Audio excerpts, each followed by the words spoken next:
The rain came down in sheets, cold and merciless, soaking through Lena's dress as she sat alone outside the venue.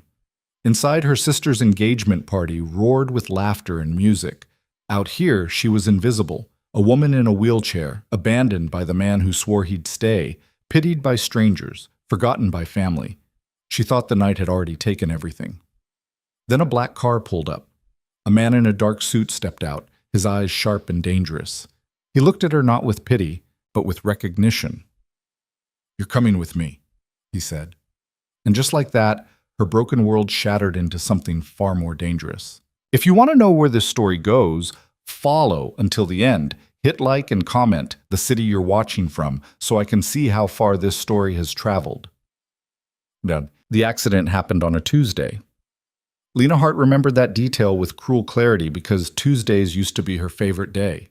It was the day she taught her advanced ballet class, the day she'd watch young dancers find their balance and strength, the day she felt most like herself. But on this particular Tuesday, a delivery truck ran a red light at the intersection of Maple and 5th, and everything Lena knew about her body, her future, and her life ended in the scream of metal and the shattering of glass. The doctors said she was lucky to be alive. Lucky. The word tasted like ash in her mouth as she lay in the hospital bed, staring at legs that wouldn't move, wouldn't respond, wouldn't do a damn thing she told them to. Temporary paralysis, they called it. Spinal shock. Give it time, they said. Weeks turned into months. The optimism in their voices faded with each appointment. Her boyfriend, ex-boyfriend now, lasted exactly 6 weeks after she came home from the hospital. "This isn't what I signed up for, Lena," Derek had said, standing in the doorway of her apartment like he was afraid to get too close. "I need someone who can. We used to go hiking, dancing, traveling. Now you can't even get out," she'd told him, her voice flat and cold. She didn't cry until after he left. She didn't cry again after that either. What was the point? Her family tried, at first. Her mother brought casseroles and worried looks. Her father offered to pay for another specialist. Her younger sister, Emma, sent cheerful texts that felt like tiny knives, updates about her perfect life, her perfect fiancé, her perfect engagement party that was coming up in 3 months. Then 2 months. Then 2 weeks. "You'll come, won't you?" Emma had asked during one of her rare visits, perched on the edge of Lena's couch like a bright, nervous bird. "It would mean so much to have you there. You're my sister." Lena had wanted to say no. She'd wanted to tell Emma that the thought of sitting in a room full of happy couples, of watching everyone dance and celebrate while she sat trapped in her chair, sounded like a special kind of torture. But the hope in Emma's eyes, the desperate need for everything to be normal, had broken through Lena's defenses. "I'll be there," she'd said. She regretted it the moment she arrived. The venue was a restored mansion on the edge of the city, all soaring ceilings and crystal chandeliers. The kind of place that screamed old money and new love. The kind of place with 3 steps leading up to the entrance and no ramp in sight. "Oh my God, I'm so sorry," Emma had gasped when Lena arrived, her face flushing red. "I didn't even think—" Marcus, we need to get the portable ramp from the storage room." It took 20 minutes and 4 different people to get Lena inside. By the time she was through the door, half the guests were watching, their expressions a mix of pity and awkward discomfort. Emma kept apologizing. Lena kept smiling and saying it was fine, even though nothing about this was fine. The party was exactly as terrible as she'd imagined. Everyone was kind. That was the worst part. They were so relentlessly, suffocatingly kind. They spoke to her slowly, like the accident had damaged her brain instead of her spine. They asked how she was doing with that careful, pitying tone that made her want to scream. They told her she looked beautiful, which was code for, "You look good considering you're in a wheelchair." Derek was there. Of course he was there. He was Marcus's college roommate, which meant Lena had known this would happen, had prepared herself for it. But preparation didn't stop the sharp twist in her chest when she saw him across the room with his arm around a tall blonde in a red dress. The blonde laughed at something he said, tossing her hair back. Derek looked happier than Lena had seen him in months. "Lena, there you are!" Her mother appeared at her elbow, martini in hand and anxiety in her eyes. "Are you having a good time, sweetheart? Do you need anything? More champagne? Something to eat?" I'm fine, Mom. You should try to mingle more. I saw Patricia Coleman asking about you earlier. You remember Patricia, don't you? Her son just started medical school. Mom, please. Her mother's mouth tightened. I'm just trying to help. I know, I'm sorry, I just need a minute. But there was no escape at a party like this. The mansion was beautiful and sprawling, but every room was packed with guests. Every corner held someone who wanted to stop and chat, to ask how she was healing, to tell her about their cousin's friend who'd been in a wheelchair and was walking again now. Miracles happen, they said. Don't give up hope. She found refuge near the bar, tucked into a corner where the crowd was thinner. She ordered a whiskey, neat because she needed something strong, and tried to pretend she was anywhere else. Lena Hart! The voice came from behind her, low and familiar and unwelcome. She didn't need to turn around to know who it was. Derek. He moved into view, drink in hand, expression carefully neutral. I thought that was you. How are you doing? I'm at my sister's engagement party drinking whiskey in a corner. How do you think I'm doing? A muscle in his jaw twitched. Look, I know this is awkward. It's really not. We broke up. You moved on. That's how these things work. I didn't want it to end the way it did. Then you shouldn't have left. The words came out sharper than she intended, but she didn't take them back. Derek's face flushed. That's not fair. You know how hard it was for me, too. Watching you suffer, not being able to help. You could have stayed. And done what, Lena? Watched you sit in that chair for the rest of your life? Pretended everything was okay when it clearly wasn't? He caught himself, lowered his voice. I cared about you. I still do. But I couldn't be what you needed. What I needed was someone who didn't run the first time things got difficult. That's not... He stopped, shook his head. You know what? Never mind. I didn't come over here to fight. I just wanted to check on you. I'm fine. You can go back to your girlfriend now. He opened his mouth like he wanted to say something else, then thought better of it. Take care of yourself, Lena. She watched him walk away, back to the blonde in the red dress, back to his new life that didn't include broken dancers in wheelchairs. She finished her whiskey in one burning gulp. The night deteriorated from there. Emma, drunk on champagne and happiness, insisted that everyone gather for a toast. Lena found herself wheeled to the center of the room, surrounded by a sea of standing guests, the only one sitting down. Emma's speech was sweet and slurred, full of gratitude and love and mentions of how perfect everything was. Marcus kissed her. Everyone applauded. Lena wanted to disappear. She's so brave, someone whispered behind her. I heard the accident was devastating. She'll never dance again. Such a shame. She was so talented. At least she made it here. That must have taken so much courage. Lena's hands tightened on the wheels of her chair. She didn't want to be brave. She didn't want to be inspiring. She didn't want to be a cautionary tale or a conversation piece. She just wanted to leave. She made it another hour, maybe less. Time had gone strange and syrupy, stretching out in painful increments. Finally, when she couldn't take another pitying glance or well-meaning comment, she wheeled herself toward the exit. Lena? Where are you going? Emma caught her near the door, her face flushed and happy. I'm tired. I'm going to head out. Already? But we haven't even cut the cake yet.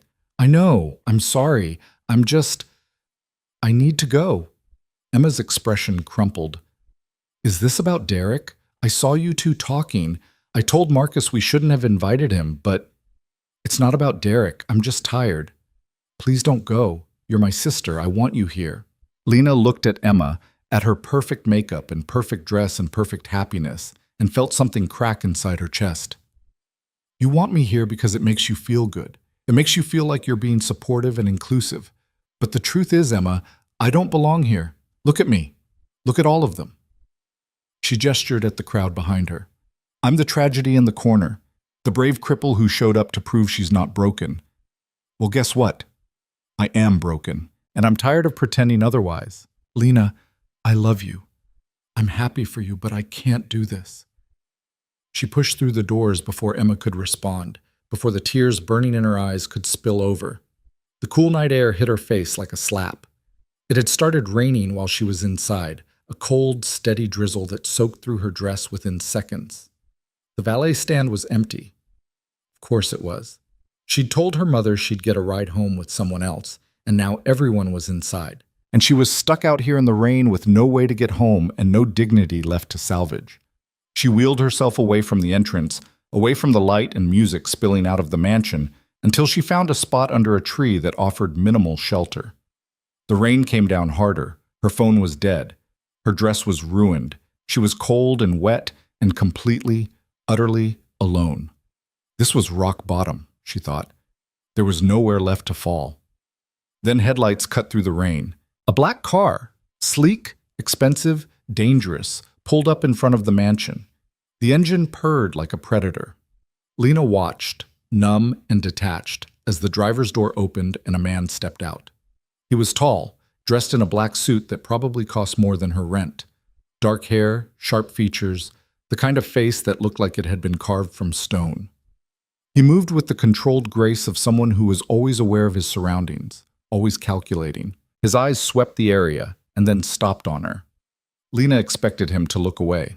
Everyone always looked away. He didn't. Instead, he walked toward her through the rain, his footsteps deliberate and unhurried. He stopped a few feet away, studying her with an intensity that made her skin prickle. "You're wet," he said. His voice was low, rough-edged. "It's raining. You're sitting in a wheelchair in the rain outside a party. Why? That's really not your business." His mouth curved slightly, not quite a smile, but something close. "You're right. It's not." He paused, tilted his head. "But you look like someone who's had a bad night." "What gave it away?" "The way you're sitting out here like you want the rain to wash you away." Lena blinked, startled by the accuracy of the observation. "Who are you?" "Someone who knows what it looks like when a person doesn't want to be found." He glanced toward the mansion, where light and music continued to spill out into the darkness. "Are you here for the engagement party?" "Unfortunately." "Not a fan of celebrations?" "Not a fan of being the tragic centerpiece." Something flickered in his eyes. Recognition, maybe. Understanding. "I know the feeling." Before Lena could respond, the front doors of the mansion burst open. A group of men in suits emerged, their voices sharp and agitated. The man in front of her went very still. "Stay quiet," he said softly. "What?" "Stay. Quiet." The men were scanning the area, their movements quick and purposeful.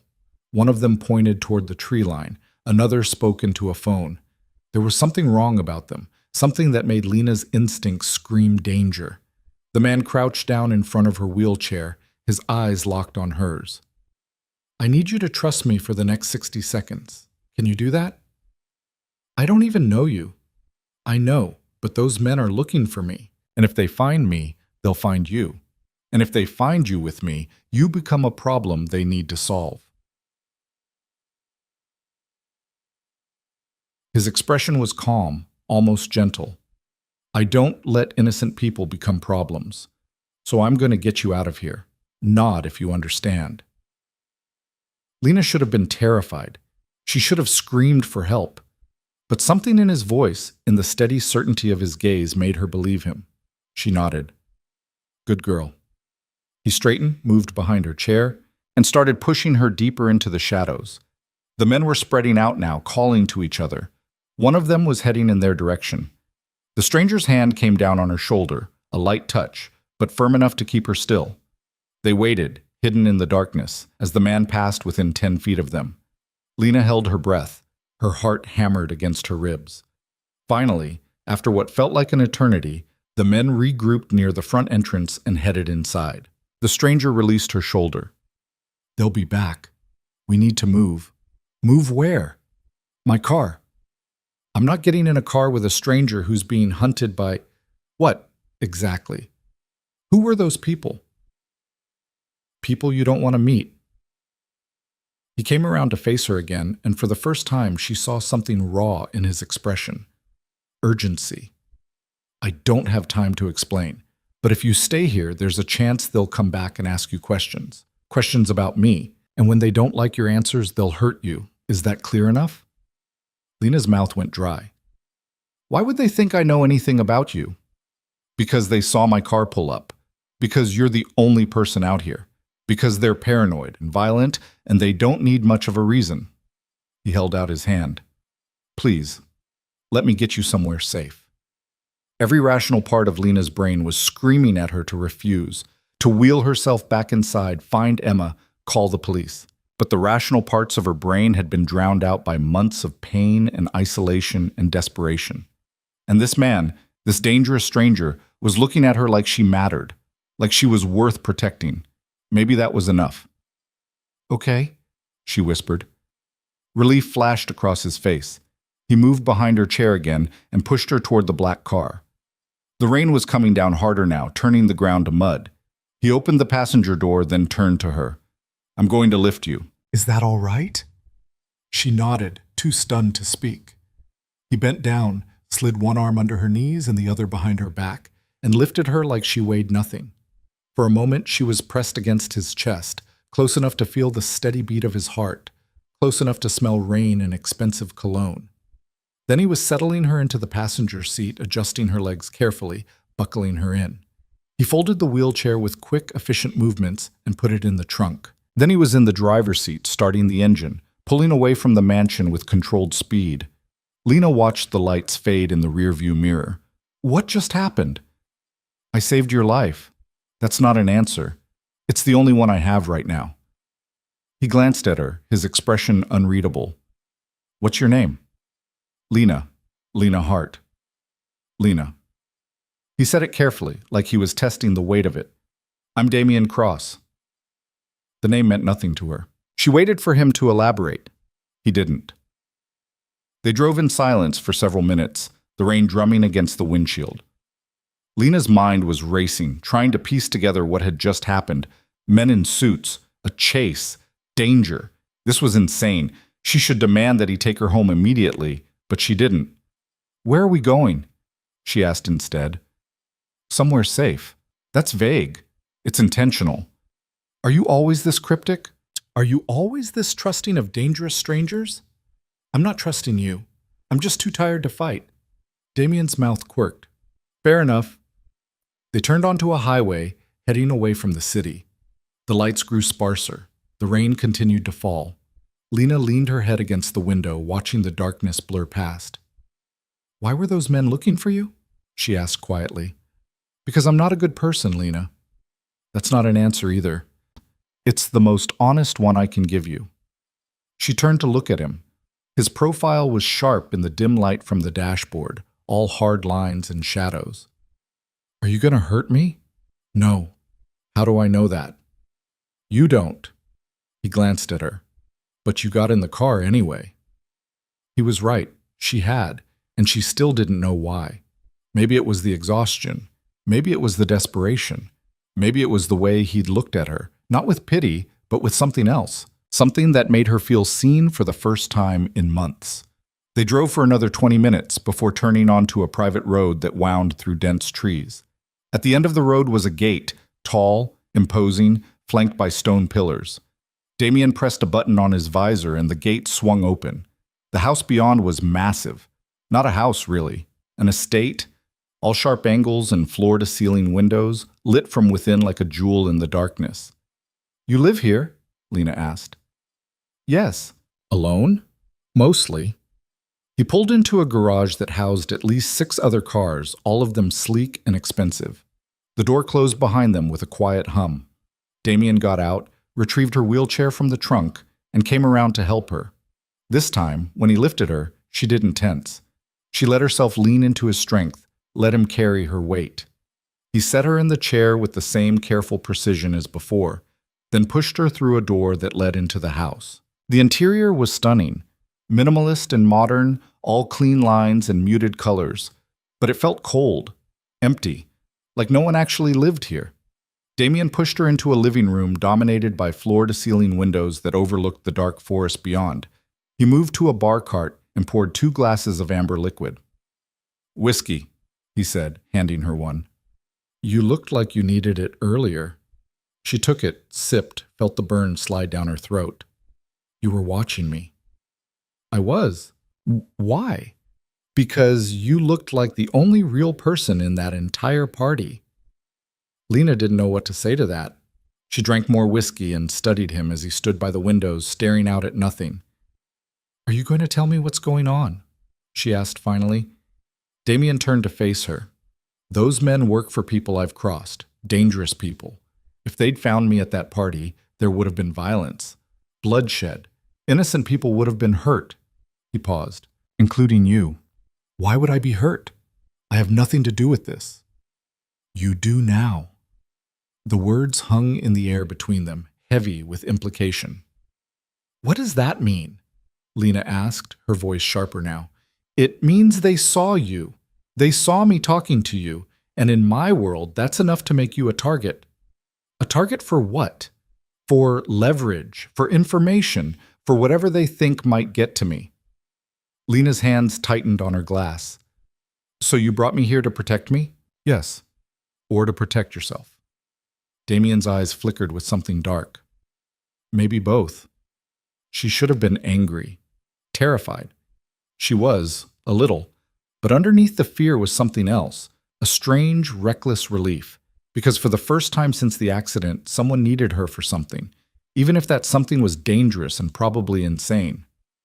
How long do I have to stay here, Jane? She asked. Until it's safe. And when will that be? I don't know. So I'm a prisoner. You're a guest who can't leave.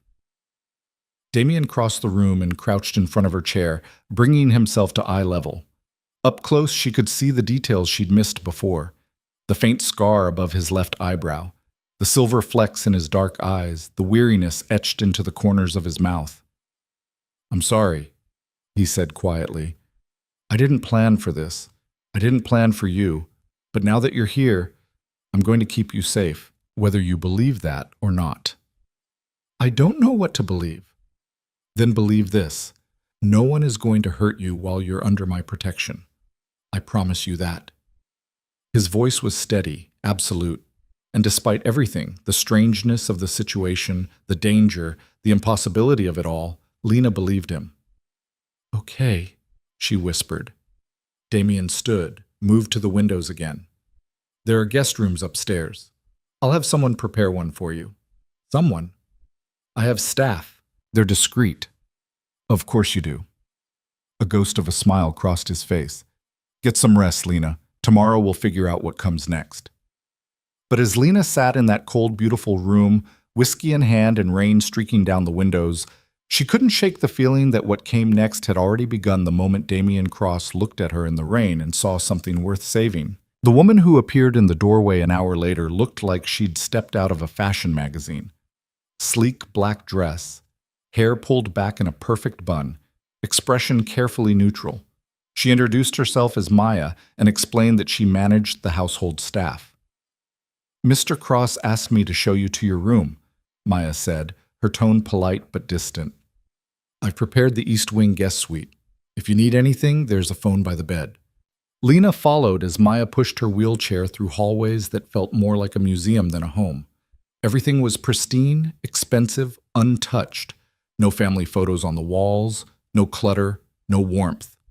The guest suite was larger than Lena's entire apartment. King-size bed, sitting area, bathroom with a walk-in shower that had been retrofitted with accessibility bars and a shower chair. Someone had thought ahead. Mr. Cross had these installed after you arrived, Maya said, noticing Lena's gaze. He wanted you to be comfortable. How thoughtful, Lena said, unable to keep the edge from her voice. Maya's expression didn't change. I've laid out some clothes for you. They should fit. Breakfast is at 8, but I can bring something to your room if you prefer. I'll come down. Very well. Good night, Miss Hart. After Maya left, Lena sat in the middle of that enormous room and felt the full weight of her situation settle over her. She was in a stranger's house, hidden from people who apparently wanted to hurt her, with no way to leave and no idea how long she'd be here. This was insane. All of it. She should call someone. Her mother. Emma. The police. But when she reached for her phone, she found it still dead in her purse. And when she looked around the room for a charger, she realized she didn't actually want to make those calls. What would she say? That she'd left Emma's party with a dangerous man who'd saved her from other dangerous men? That she was hiding in a mansion in the woods like some kind of fairy tale gone wrong? They'd think she'd lost her mind. Maybe she had. Lena transferred herself to the bed, a practiced movement that still required effort and left her breathless. She lay there staring at the ceiling, listening to the rain against the windows, and tried not to think about how the last time someone had carried her, it had been paramedics loading her into an ambulance. Damien had carried her differently, like she was fragile but not broken, like she mattered. She hated that she'd noticed. Sleep came eventually, fitful and full of dreams about car crashes and men in dark suits and eyes that saw too much. Morning arrived with pale sunlight filtering through gauze curtains. Lena woke disoriented, momentarily forgetting where she was. Then memory crashed back and she groaned. The clothes Maya had left were surprisingly practical. Soft pants with an elastic waist, a simple sweater, undergarments still in packaging. Everything fit. Lena dressed slowly, transferred to her chair, and made her way downstairs. She found the dining room by following the smell of coffee. It was another cavernous space, dominated by a table that could seat 20. Damien sat at one end, reading something on a tablet, a cup of black coffee at his elbow. He looked up when she entered. "Good morning." "Is it?" Lena wheeled herself to the table. "I'm still processing the fact that last night actually happened." "It happened." He set down the tablet. "How did you sleep?" "Terribly. You?" "I don't sleep much." A woman Lena hadn't met before appeared with a coffee pot and filled her cup without asking. She was older than Maya, gray-haired and efficient. She set down a plate of eggs and toast, then disappeared back into what Lena assumed was the kitchen. "That's Anne," Damien said. "She's been with me for years. Doesn't talk much, but she's a hell of a cook." Lena picked up her fork, realized she was starving, and ate. Damien watched her with that same unsettling intensity from the night before. "Are you going to stare at me the entire meal?" she asked finally. "Probably." "That's not creepy at all." "I'm trying to figure you out." "There's nothing to figure out. I'm a dancer who can't dance anymore. That's the whole story." "That's the surface story." Damien leaned back in his chair. "But that's not what I saw last night." "What did you see?" "Someone who's been abandoned by everyone who was supposed to stay." Lena's fork clattered against her plate. "You don't know anything about me. I know what it looks like when someone's given up on themselves. I know what it sounds like when someone tells themselves they don't matter anymore." His voice was quiet, certain, "And I know you're wrong." "Stop." "Why?" "Because it's uncomfortable? Because it's true? Because you're a stranger who kidnapped me and you don't get to psychoanalyze me over breakfast." Damien's mouth curved slightly. "Fair point." He picked up his coffee. "For the record, I didn't kidnap you. You came willingly. Under duress. Under protection. Same thing from where I'm sitting." "Not even close." They ate in tense silence for several minutes. Lena's mind was racing, trying to figure out her next move. She needed information. She needed to understand what she'd stumbled into. "Who were those men?" she asked. "The ones from last night." Damien set down his cup. "Associates of the Volkov family. Russian organized crime." Lena nearly choked on her coffee. "You're joking." "I don't joke about things that can get you killed." "And what exactly is your relationship with the Volkov family?" "Complicated." "Try me." Damien studied her for a long moment, like he was deciding how much to tell her. "I run certain operations in this city, ones that sometimes conflict with theirs. We've had an uneasy truce for the past 2 years, but someone's been pushing boundaries, testing weaknesses." "What kind of operations?" "The kind you don't want details about." "You're a criminal." "I'm a businessman who operates outside traditional legal frameworks." "That's a fancy way of saying criminal." "If it makes you feel better to think of it that way, go ahead." Lena pushed her plate away. "I need to go home." "Not yet."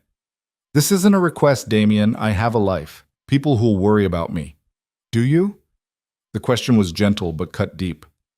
"Because from what I saw last night, you left that party and no one came looking for you. You sat in the rain for 20 minutes and no one noticed you were gone. The truth of it stung worse than she wanted to admit. That doesn't give you the right to keep me here. I'm not keeping you. I'm protecting you. There's a difference. Then let me leave. And go where? Back to your apartment? Back to your life? Damien leaned forward. They know who you are now, Lena. They saw us together. If I let you go, they'll find you. They'll use you to get to me, and when they're done, they won't leave you alive. You're trying to scare me. I'm trying to keep you alive. His voice dropped, went harder. I've seen what these people do. I've cleaned up the aftermath. You don't want to be a cautionary tale. Lena's hands were shaking. She gripped the arms of her wheelchair to steady them. How long? Until I can neutralize the threat. How long, Damien? I don't know. Days, maybe weeks. Weeks? You expect me to stay here for weeks? I expect you to stay here until it's safe, however long that takes. She wanted to scream, to throw something, to wheel herself out the front door and take her chances. But underneath the anger was fear, cold and sharp and real. Because she believed him. She believed that there were people out there who would hurt her just to hurt him. Why did you even approach me last night? She asked, her voice tight. Why not just leave me there? Damien was quiet for a moment. When he spoke, his voice was different, rougher. Because you looked like I felt, alone in a room full of people, invisible. And I thought... He stopped, shook his head. It doesn't matter what I thought. Tell me. I thought maybe we weren't as different as we looked. The admission hung between them, raw and unexpected. Lena didn't know what to do with it. Anne appeared to clear the plates, breaking the moment. Damien stood, picked up his tablet. I have work to do. Maya will be here if you need anything. The grounds are secure, so you're free to move around the house. How generous. Lena, just go. He hesitated, like he wanted to say something else. Then he turned and left. Lena sat alone in that enormous dining room, fighting the urge to cry. She'd survived the accident. She'd survived Derek leaving. She'd survived months of physical therapy and pitying looks and slow, painful progress toward a future that felt more like a prison than a life. But this? Being trapped in a stranger's house, hunted by people she'd never met, connected to a man who looked at her like he could see straight through her carefully constructed walls? This might actually break her. The day crawled by with agonizing slowness. Lena explored the house, or as much of it as her wheelchair could access. There was a library with floor-to-ceiling shelves, most of them empty, a gym that looked barely used, a media room with a screen the size of a small car. Everything was beautiful and expensive and hollow. She found Maya in what appeared to be a home office, working on a laptop. Is there somewhere I can charge my phone? Lena asked. Maya looked up, her expression carefully blank. Mr. Cross asked me to hold on to it for now. Excuse me? For your safety, phones can be tracked. He took my phone? He's keeping it secure. Lena's jaw clenched. I want it back. You'll need to discuss that with Mr. Cross. Where is he? In a meeting. He'll be available this evening. Lena wanted to argue, to demand, to make Maya understand that this was insane. But Maya's expression made it clear the conversation was over. She spent the afternoon in the library, pulling random books off shelves and trying to read. But the words blurred together. Her mind kept drifting back to Damien's words at breakfast. You look like I felt. Alone in a room full of people. What kind of life did someone like him live? Surrounded by luxury and staff and security, but still alone, still invisible in his own way. She hated that she was curious about him. Evening came with the soft chime of a clock somewhere in the house. Lena made her way back to the dining room, expecting another silent meal. Instead, she found Damien at the stove, cooking. You cook? She asked from the doorway. He glanced over his shoulder. When Anne has the night off, yes. Hope you like pasta. I thought crime lords had people for that. Crime lord is a bit dramatic. He stirred something in a pan. And sometimes I like doing things myself. Keeps me human. Lena wheeled closer, watching him work. He moved with the same controlled precision he did everything else. Efficient, focused, no wasted motion. Where's your staff? I gave them the evening off. Thought you might appreciate some privacy. Or you didn't want witnesses. To what? My mediocre cooking skills? Despite herself, Lena almost smiled. Maya took my phone. I know. On your orders. Yes. That's not okay, Damien. He turned to face her, wooden spoon in hand. You're right. It's not. But it's necessary. Says who? Says the man who's dealt with enough kidnappings to know that phones are the first thing they use to track people. He set down the spoon. I'm not trying to control you, Lena. I'm trying to keep you alive. By taking away my ability to contact anyone?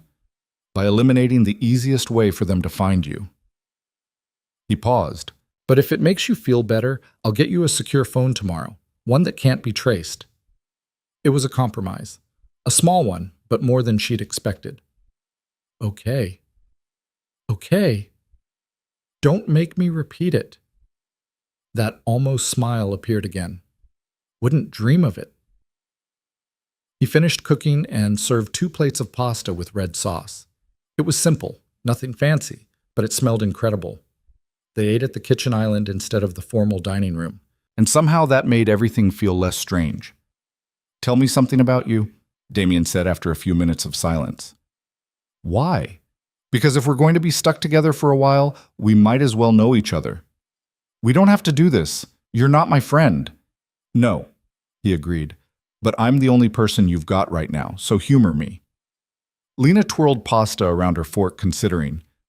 I used to dance, ballet. It was the only thing I was ever really good at. Used to?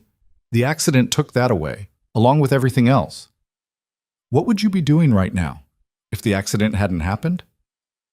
Teaching my evening class? Or rehearsing for a performance? Maybe getting drinks with friends after? She set down her fork. Living a life that actually meant something. Your life means something now. Does it? I can't work. I can barely take care of myself. I spend most days alone in my apartment, watching TV and pretending I'm not waiting for my legs to magically start working again. But she met his eyes. That's not a life. That's existing. Existing is underrated. Damien's voice had gone quiet. A lot of people don't even get that. Is that supposed to make me feel better? It's supposed to remind you that you're still here, still breathing, still capable of more than you think. You don't know what I'm capable of. No, but I'd like to find out. There was something in his voice that made Lena's chest tighten. She looked away, focused on her plate. Your turn. Tell me something about you. Like what? Anything. Where you're from, how you ended up running a criminal empire, why you live in a house that feels like a mausoleum. Damien was quiet for a long moment. I grew up in foster care, bounced around between families who saw me as a paycheck or a problem. The only thing I learned was that you can't trust anyone to stay, so I stopped expecting them to. That's bleak. It's honest. He picked up his wine glass, studied it. I built this life from nothing, every inch of it. And yeah, it's cold and empty, but it's mine. No one can take it away. Except yourself. He looked at her sharply. What's that supposed to mean? You've built this fortress, but you're the only prisoner. Lena gestured at the massive, empty house around them. What's the point of having all this if you're alone in it? I'm not alone. I have staff, associates. That's not the same as having people. And you're an expert on having people? The jab landed. Lena flinched. No, I'm an expert on losing them. Damien set down his glass, his expression shifting to something that looked almost like regret. I'm sorry, that was true? Lena finished. Yeah, it was. They finished eating in uncomfortable silence. Damien cleared the plates while Lena sat at the island, feeling the weight of the day pressing down on her. She was tired. So tired. Not just from lack of sleep, but from the constant effort of keeping herself together. Come on, Damien said, moving behind her chair. There's something I want to show you. Where? You'll see. He pushed her through the house, down a hallway she hadn't explored yet. At the end was a door that opened onto a covered patio. Beyond that was a pool, lit from below, the water glowing blue in the darkness. I had Maya set this up earlier, Damien said. The pool has a lift. Thought you might want to swim. Lena stared at the water, her throat tight. I haven't swum since the accident. Why not? Because I can't walk to the edge and dive in. Because I need help getting into the water. Because it's just another reminder of everything I've lost. She turned to look up at him. Why would you think I'd want to do this? Because you told me dancing was the only thing you were good at, and I thought maybe being in the water might feel a little like that, like moving without gravity, like being free. Well, the words hit harder than they should have. Lena looked back at the pool, at the lift waiting by the edge, at the still, perfect water. I don't have a swimsuit. Maya put one in your room, in the top drawer of the dresser. Of course she had. You think of everything, don't you? I try. Lena wheeled herself to the edge of the pool, staring down into the glowing water. Part of her wanted to refuse out of pure stubbornness, but another part, the part that remembered what it felt like to move, to feel strong, to trust her body, that part was desperate to get in. Turn around, she said quietly. What? If I'm doing this, you need to turn around while I change. Damien's mouth curved into something almost like a real smile. Yes, ma'am. He turned his back. Lena wheeled herself to the bathroom attached to the patio and found the swimsuit exactly where he'd said it would be, a simple one-piece, dark blue, athletic. She changed quickly, trying not to think about how vulnerable this made her feel. When she came back out, Damien was still facing away, his hands in his pockets. Ready? As I'll ever be. He turned, and something flickered in his expression when he saw her. But he didn't say anything. He just moved to the lift, operated the controls, and helped her position herself in the seat. The machinery lowered her slowly into the water. The shock of it, the cool slide against her skin, the way it held her weight, made her gasp. Then she was in, and Damien was releasing the harness, and she was floating. For the first time in months, Lena felt weightless. She pushed off from the wall, using her arms to pull herself through the water. Her legs trailed behind her, useless but not heavy. Not anchors, just part of her body, suspended in this beautiful, forgiving space. Damien sat at the edge of the pool, watching. How does it feel? Like I can breathe again, Lena said, and was horrified to realize she was crying. She swam laps, or her version of them, anyway. She wasn't fast.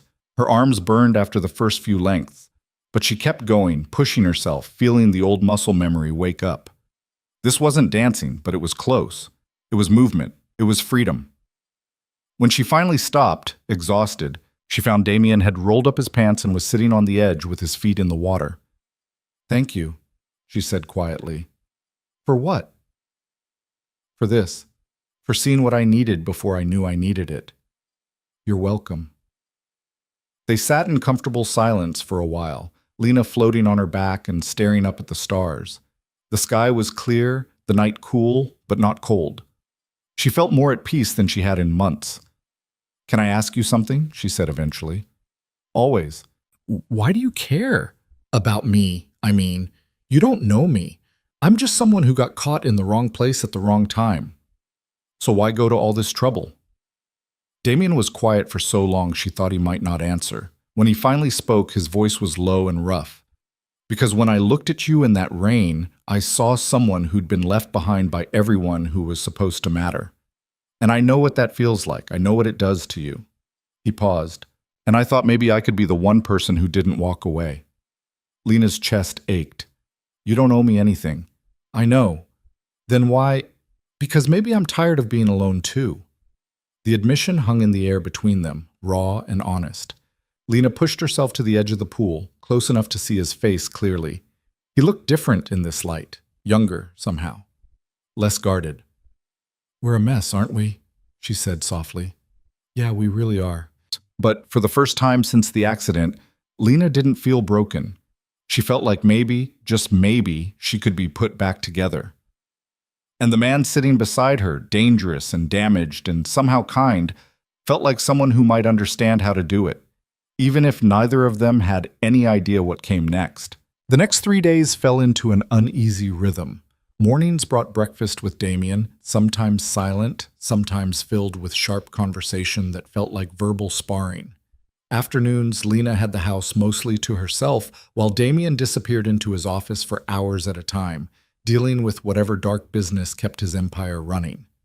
Evenings meant the pool, that glowing sanctuary where she could move and breathe and forget, just for a little while, about everything outside these walls. Damien always sat at the edge and watched, never intrusive, never commenting, just there, present in a way no one else had been in months. On the fourth morning, Lena woke to raised voices downstairs. Male voices, angry and sharp. She dressed quickly and wheeled herself toward the sound, her pulse picking up speed. The voices were coming from Damien's office. The door was partially open. She stopped just outside, listening. "Don't care what Victor wants," Damien was saying, his voice hard and cold. "He doesn't make demands. Not in my territory." "He's not asking, Damien." The other voice was unfamiliar, rough with an accent she couldn't place. "He's telling you, the girl goes back to her life, or this gets messy." "It's already messy. He made it messy when he sent his dogs to Emma Hartley's engagement party. You made it messy when you took her. I saved her. There's a difference. Not to Victor." There was a pause. When Damien spoke again, his voice had dropped to something dangerous. "Tell Victor that Lena Hart is under my protection. Anyone who touches her answers to me. And remind him what happened to the last people who tested me." "You're starting a war over some crippled dancer? That's your play?" The casual cruelty of the words made Lena flinch, but before she could process it, Damien's voice cut through like a blade. "Call her that again, and they'll need dental records to identify you." Silence. Then footsteps heading toward the door. Lena barely had time to wheel herself back before a stocky man in an expensive suit emerged, his face flushed with anger. He looked at her, his lip curling, then walked past without a word. Damien appeared in the doorway seconds later. His expression was controlled, but she could see the tension in his shoulders, the tightness around his eyes. "How much did you hear?" he asked quietly. "Enough." Lena wheeled closer. "Who was that?" "A messenger from the Volkov family. They want me. They want to use you. It's not the same thing. And you told them no." "I told them to go to hell." Damien ran a hand through his hair, a rare break in his composure. "This is escalating faster than I expected." "What does that mean?" "It means Victor Volkov is pushing harder than he should be, which means something else is going on, something I'm missing." Lena's hands tightened on her wheelchair. "Let me go." Damien's eyes snapped to hers. "What? You heard me? Let me go. Give them what they want and end this before it gets worse." "Absolutely not." "Damien, this is insane. You're starting a war over someone you barely know. I know enough." He crossed the space between them in 2 strides, crouching down so they were eye level. "I know you deserve better than being used as a pawn. I know you've been abandoned enough for one lifetime. And I know that if I let you go, they'll hurt you just to prove they can. You don't know that." "Yes, I do, because I've seen what they do to people who get caught in the middle. I've cleaned up the aftermath, Lena. I've identified bodies that were barely recognizable. So no, I'm not letting you go. Not now. Not ever." The ferocity in his voice stole her breath. "Why are you doing this?" "Because someone has to." That's not an answer. Damien stood abruptly, turning away from her. "It's the only one I have." Before Lena could respond, Maya appeared in the hallway, her face pale. "Mr. Cross, there's a situation." Damien's entire demeanor changed. "What kind of situation?" "Security just reported movement at the north perimeter. 3 vehicles, armed." The temperature in the room seemed to drop 10 degrees. Damien's hand went to his phone. "How long?" 5 minutes, maybe less. "Get Anne and the others to the safe room, now." He looked at Lena. "You need to come with me." "What's happening?" "They're not waiting for an answer anymore. They're coming for one." He moved behind her chair and started pushing, fast. Maya was already running toward the kitchen. They passed Anne in the hallway, the older woman's expression grim but calm as she headed in the opposite direction. Damien navigated them through the house with practiced efficiency, down a corridor Lena hadn't seen before. At the end was a door that looked like solid wood, but opened to reveal a steel security entrance. He pressed his palm to a scanner, and the door slid open. Beyond was a room that looked like something out of a military bunker. Reinforced walls, monitors showing security camera feeds, a table covered in what Lena realized with a cold jolt were weapons. "This is the safe room," Damien said, wheeling her inside. "You stay here no matter what happens. The door only opens from the inside once it's sealed. There's food, water, medical supplies. If something happens to me, don't." Lena grabbed his wrist. "Don't talk like that. If something happens to me," he continued, his voice steady, "there's a phone in that drawer. It has one number programmed. Press it, and someone will come get you. Someone I trust." "Damien, promise me, Lena." She wanted to argue, to tell him this was crazy, that there had to be another way, but the look in his eyes stopped her. "I promise." "Good." He started to pull away, but she held on. "What are you going to do?" "What I always do. Handle it." "That's not reassuring." His mouth quirked despite everything. "I'm not good at reassuring." He covered her hand with his, just for a moment. "But I'm very good at this. Trust me." Then he was gone, the steel door sliding shut behind him with a finality that made Lena's chest ache. She sat in that cold, secure room, staring at the monitors.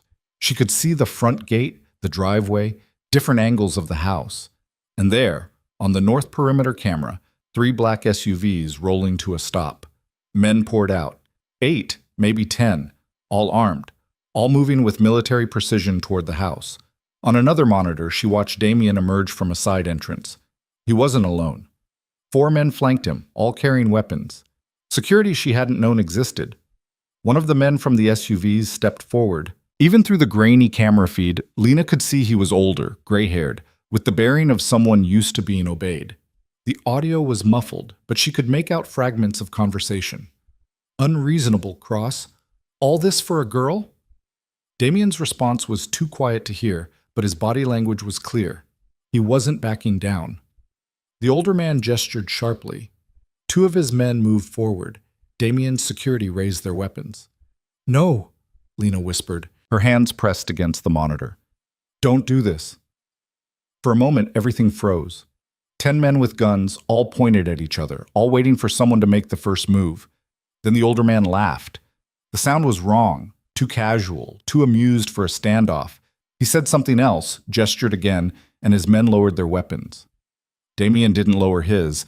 The conversation continued for several more minutes. Lena watched, her heart hammering, unable to hear what was being said. Finally, the older man turned and walked back to his vehicle. His men followed.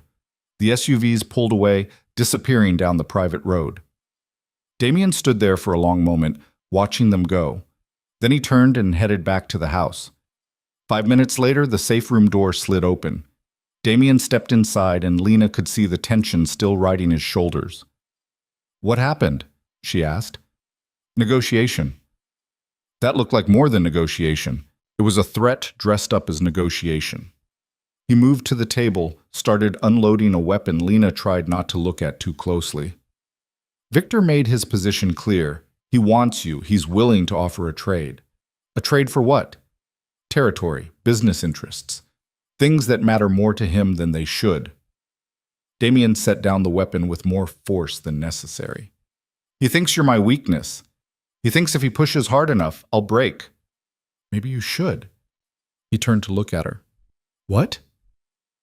"Maybe you should make the trade. Give him what he wants. End this before someone gets killed." "You don't understand what you're asking. I understand that people are going to die because of me, because you decided I was worth protecting." Lena's voice cracked. "I'm not worth a war, Damien." He crossed the room in 3 strides, gripped the arms of her wheelchair, brought his face close to hers. "Don't ever say that again." "It's true." "It's not. You want to know why Victor is pushing so hard? Why he's willing to risk everything for one person?" His eyes blazed. "Because he knows that if I back down on this, I'll back down on anything. Because you're not just some random woman to him. You're a test. And if I fail it, I lose everything I've built." "So this is about your reputation?" "No.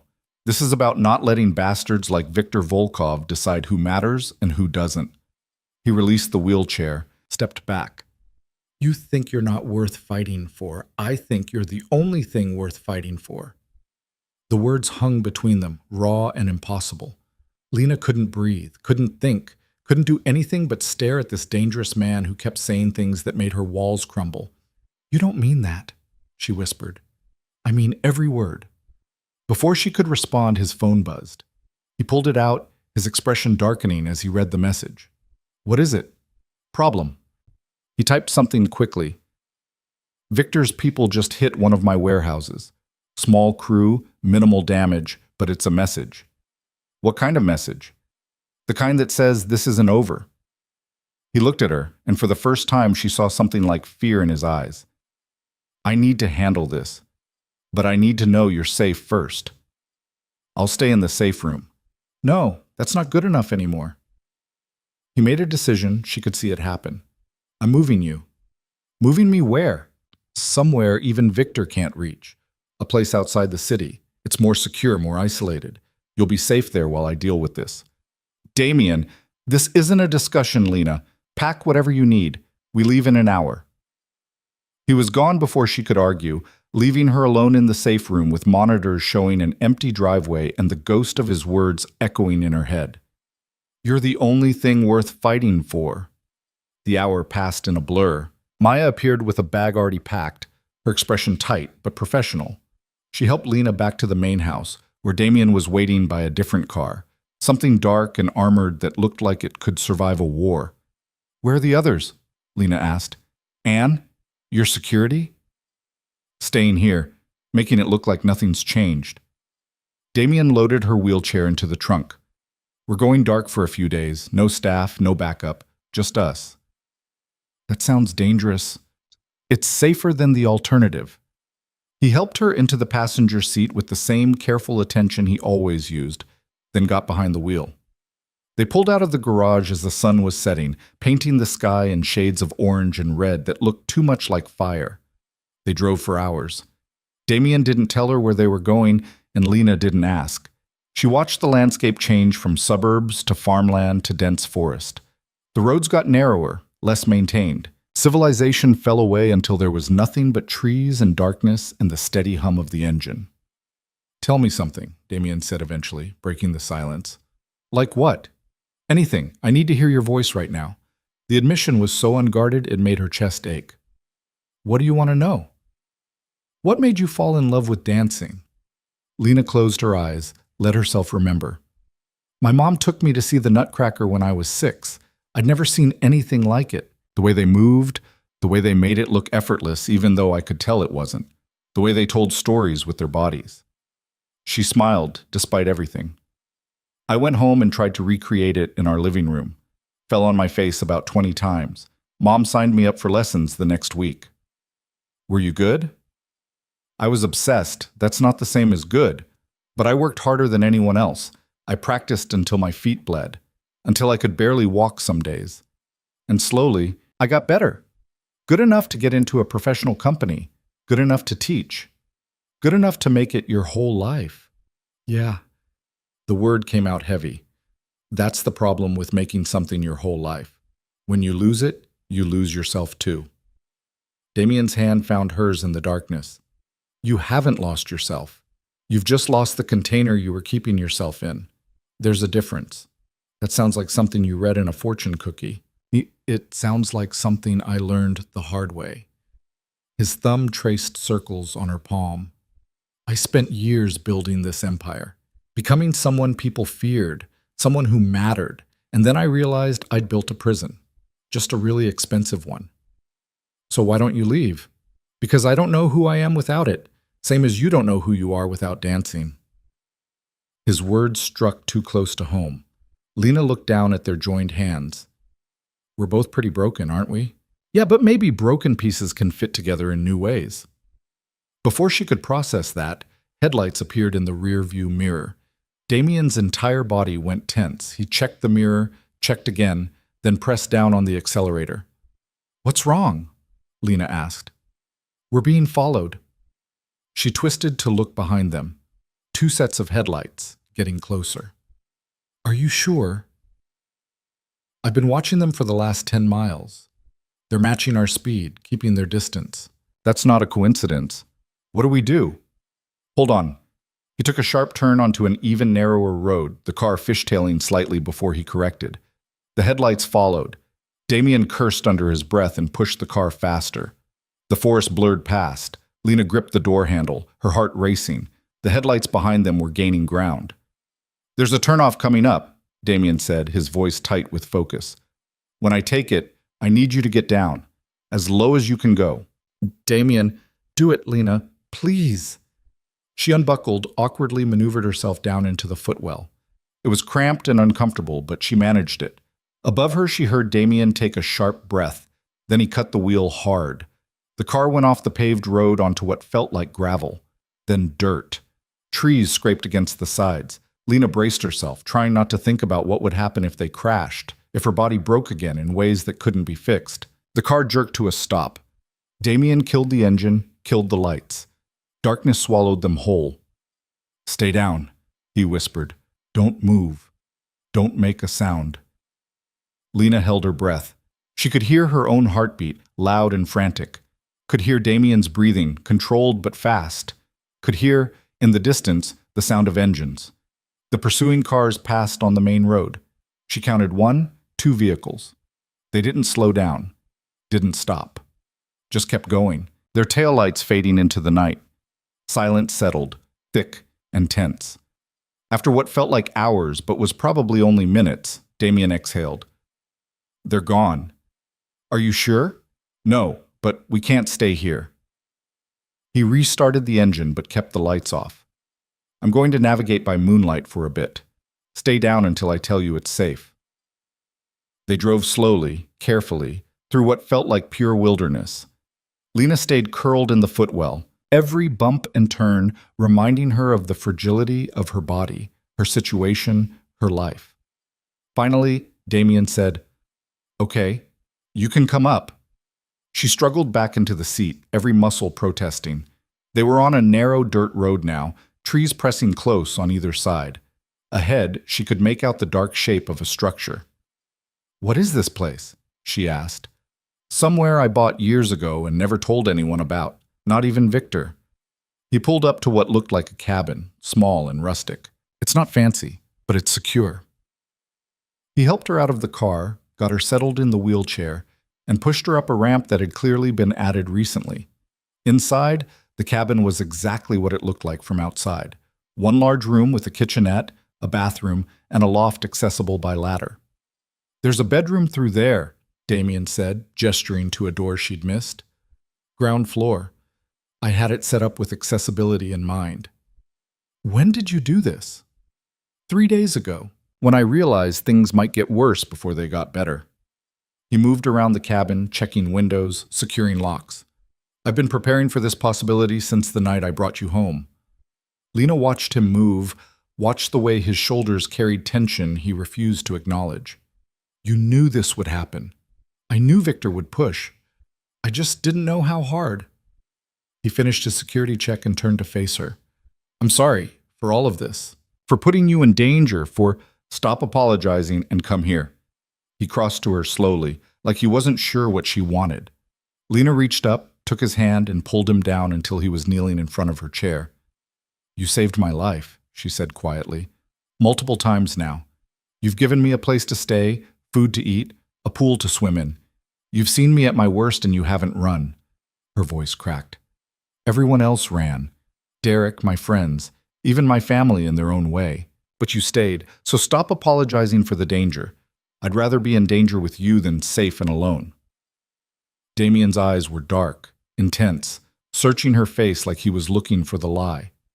You don't mean that. I do. Lena, I've spent 6 months feeling invisible, feeling like I don't matter, like I'm just a problem people have to deal with. She held his gaze. You make me feel like I matter, like I'm worth something more than pity. So no, I don't want you to apologize. I want you to keep fighting, for both of us. For a moment, he didn't move, didn't speak. Then his hand came up to cup her face, his thumb brushing across her cheek with a gentleness that broke something inside her. You're the strongest person I've ever met, he said, his voice rough. And you have no idea, do you? I'm not strong. I'm just tired of being weak. That's the same thing. Then he was kissing her. It wasn't gentle. It wasn't careful. It was desperate and hungry and full of all the things neither of them knew how to say.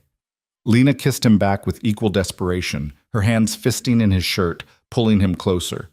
When they finally broke apart, both breathing hard, Damien rested his forehead against hers. This is a bad idea. Probably the worst. I'm dangerous. My life is dangerous. You deserve better. I'm tired of people telling me what I deserve. She pulled back enough to look at him. I want this. I want you, even if it's complicated and dangerous and completely insane. Lena. A sound outside made them both freeze. Damien was on his feet in an instant, hand going to a weapon Lena hadn't seen him draw. He moved to the window, peered out through a gap in the curtains. What is it? She whispered. I don't know. Stay here. He moved to the door, opened it a crack. Cold air rushed in. Lena held her breath, straining to hear anything. Then Damien went rigid. No, he said, his voice hollow.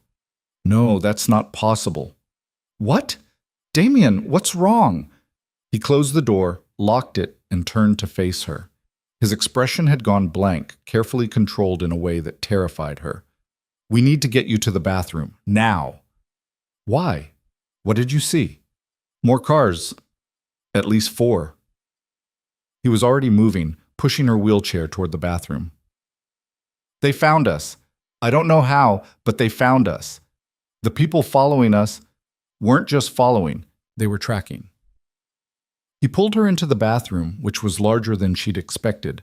Reinforced walls, she realized. Another safe room. There's a tracker on this property somewhere, which means someone I trusted betrayed me. The implications hit like a physical blow. Who? I don't know, but I'm going to find out. He pressed something into her hand. A gun. Do you know how to use this? No.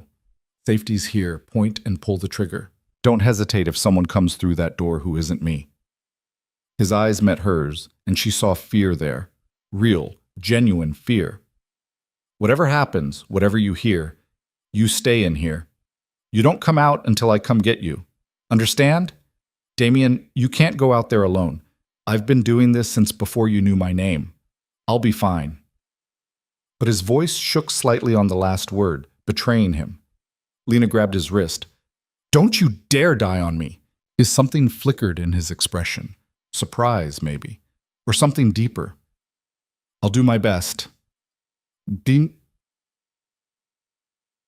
kissed her forehead, quick and hard. Locked the door behind me. Then he was gone, and Lena was alone in a bathroom that felt like a tomb, holding a gun she didn't know how to use, listening to the sound of footsteps surrounding the cabin like wolves closing in for the kill. The lock clicked into place with a sound that felt too final. Lena sat in the darkness of the reinforced bathroom, the gun heavy and foreign in her lap, and tried to control her breathing. Panic wouldn't help. Panic would only make things worse. Outside, she could hear voices. Men shouting orders, footsteps crunching on gravel. And somewhere in the middle of it all, Damien's voice, calm and cold. You're trespassing on private property. Leave now and we'll call this a misunderstanding. A laugh. Deep, rough, unmistakably hostile. Still playing games, Cross? We tracked you here. We know the girl's inside. Make this easy on yourself. Nothing about this is easy. Then we do it the hard way. Gunfire erupted. Lena flinched, her hands flying to her ears. The sound was deafening even through the reinforced walls. Glass shattered, wood splintered, men shouted, and underneath it all the steady rhythm of Damien returning fire. She pressed herself against the wall, trying to make herself small, trying not to imagine what was happening out there. The gun in her lap felt like a joke. What was she supposed to do with it? She could barely hold it steady, let alone aim. The firefight lasted less than a minute but felt like an eternity. Then, sudden silence. Lena held her breath, straining to hear.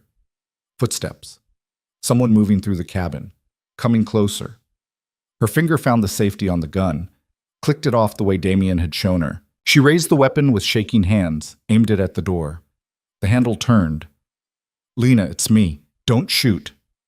Damien's voice. She nearly sobbed with relief. Are you okay? Open the door. She unlocked it, and he stumbled inside. Blood stained his shirt. Too much blood. His face was pale, his movements careful in a way that screamed pain. Oh my God, Lena breathed. You're hurt. I'm fine, just a graze. But the way he leaned against the wall said otherwise. We need to move, now. There'll be more. You're bleeding. I said I'm fine. His voice came out sharper than he probably intended. He took a breath, softened. I need you to trust me. Can you do that? She nodded, set the gun aside. Damien pulled her wheelchair through the doorway, and Lena's breath caught at the destruction outside. The cabin's front window was blown out. Bullet holes punctured the walls. 3 bodies lay motionless on the floor. She tried not to look at them. Failed. They're dead? Her voice came out smaller than she wanted. Yes. Damien didn't apologize for it, didn't offer comfort. He just wheeled her past the carnage to the door. The car's still functional. We have maybe 10 minutes before reinforcements arrive. He got her into the passenger seat, threw the wheelchair in the trunk, and slid behind the wheel. His movements were getting slower. The blood on his shirt was spreading. Damien, you need a hospital. Hospital means questions. Questions mean police. Police mean Victor finds out exactly where we are. He started the engine. I've got a first aid kit. I'll patch myself up once we're somewhere safe. Where is safe anymore? I'm working on that. They drove into the forest, no headlights. Damien navigating by moonlight and what looked like pure instinct. Lena watched him in the dim glow of the dashboard. His jaw was clenched, his breathing shallow. Every bump in the road made him wince. Talk to me, she said. Keep yourself conscious. I'm conscious. Then tell me how they found us. You said someone betrayed you. His hands tightened on the wheel. The only people who knew about that cabin were me and the contractor who did the accessibility modifications. I paid him well to keep quiet, apparently not well enough. Or someone else found out. Or that. He took a turn too fast, corrected. Doesn't matter now. What matters is getting you somewhere they can't reach. What about you? I'll figure it out. That's not an answer. It's the only one I have right now. He glanced at her, and even in the darkness she could see the exhaustion in his eyes. I'm sorry for all of this. You didn't ask for any of it. Neither did you. I chose this life. You just got caught in the crossfire. Lena reached over, placed her hand on his arm. Stop acting like you regret protecting me, because I don't regret it, not for a second. He was quiet for a long moment. When he spoke, his voice was rough. You should. They drove for another 30 minutes before Damien pulled off onto what barely qualified as a road. At the end was a small motel, the kind that had seen better decades. Half the neon sign was burned out. Only 3 cars sat in the parking lot. We're staying here? Lena asked. Just for a few hours, while I figure out our next move. He parked in the shadows, away from the office. Wait here. He disappeared inside the motel office, returning 5 minutes later with a key. He drove to a room at the far end of the building, backed in so the car faced the exit. Paranoia or preparation, Lena wasn't sure anymore. The room was exactly as depressing as she'd expected. Faded wallpaper, sagging bed, smell of old cigarettes and industrial cleaner. But it had a ground floor entrance and a bathroom, which was more than some places. Damien helped her inside, then immediately locked the door, drew the curtains, and wedged a chair under the handle. Only then did he allow himself to lean against the wall, his face going gray. First aid kit, Lena said. Where is it? In the car, but I can... Sit down before you fall down. He looked like he wanted to argue. Instead, he lowered himself onto the edge of the bed with a grimace. Lena wheeled herself to the door. What are you doing? He asked. Getting the first aid kit, unless you'd rather bleed to death while being stubborn. Lena, you can't... Watch me. She unlocked the door, rolled herself to the car, and found the kit in the back seat. By the time she returned, Damien had removed his shirt. The wound was high on his left side, an angry gash that was still bleeding sluggishly. You said it was a graze, Lena said, her voice tight. It is.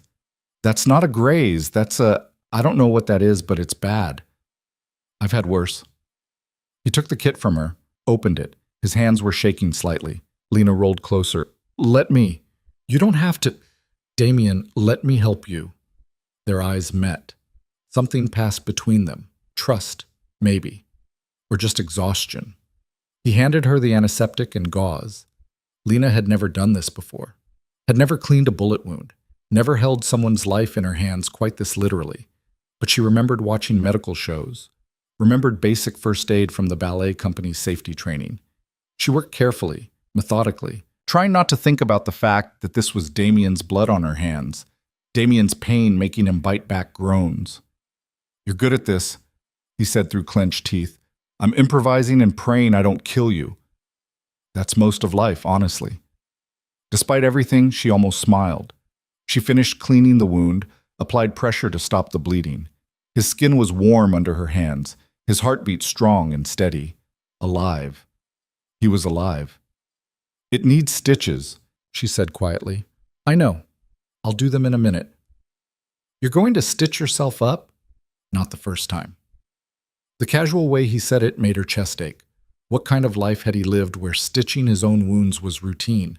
She watched as he threaded a needle with steady hands, then started suturing the wound with a competence that spoke of too much practice. Where did you learn to do that? She asked. Trial and error. Mostly error. He pulled the thread through, his jaw tight. When I was younger, hospitals meant questions.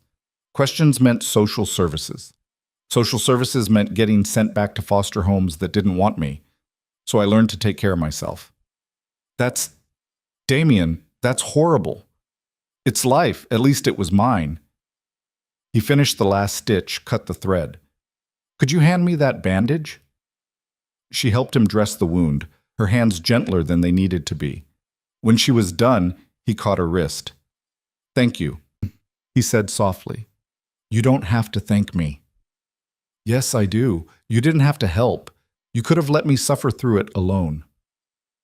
His thumb traced circles on her wrist. Everyone else would have. I'm not everyone else. No, you're really not. He was looking at her with that intensity again, the one that made her feel seen and vulnerable and terrified all at once. Lena pulled her hand back, needing distance, needing to think.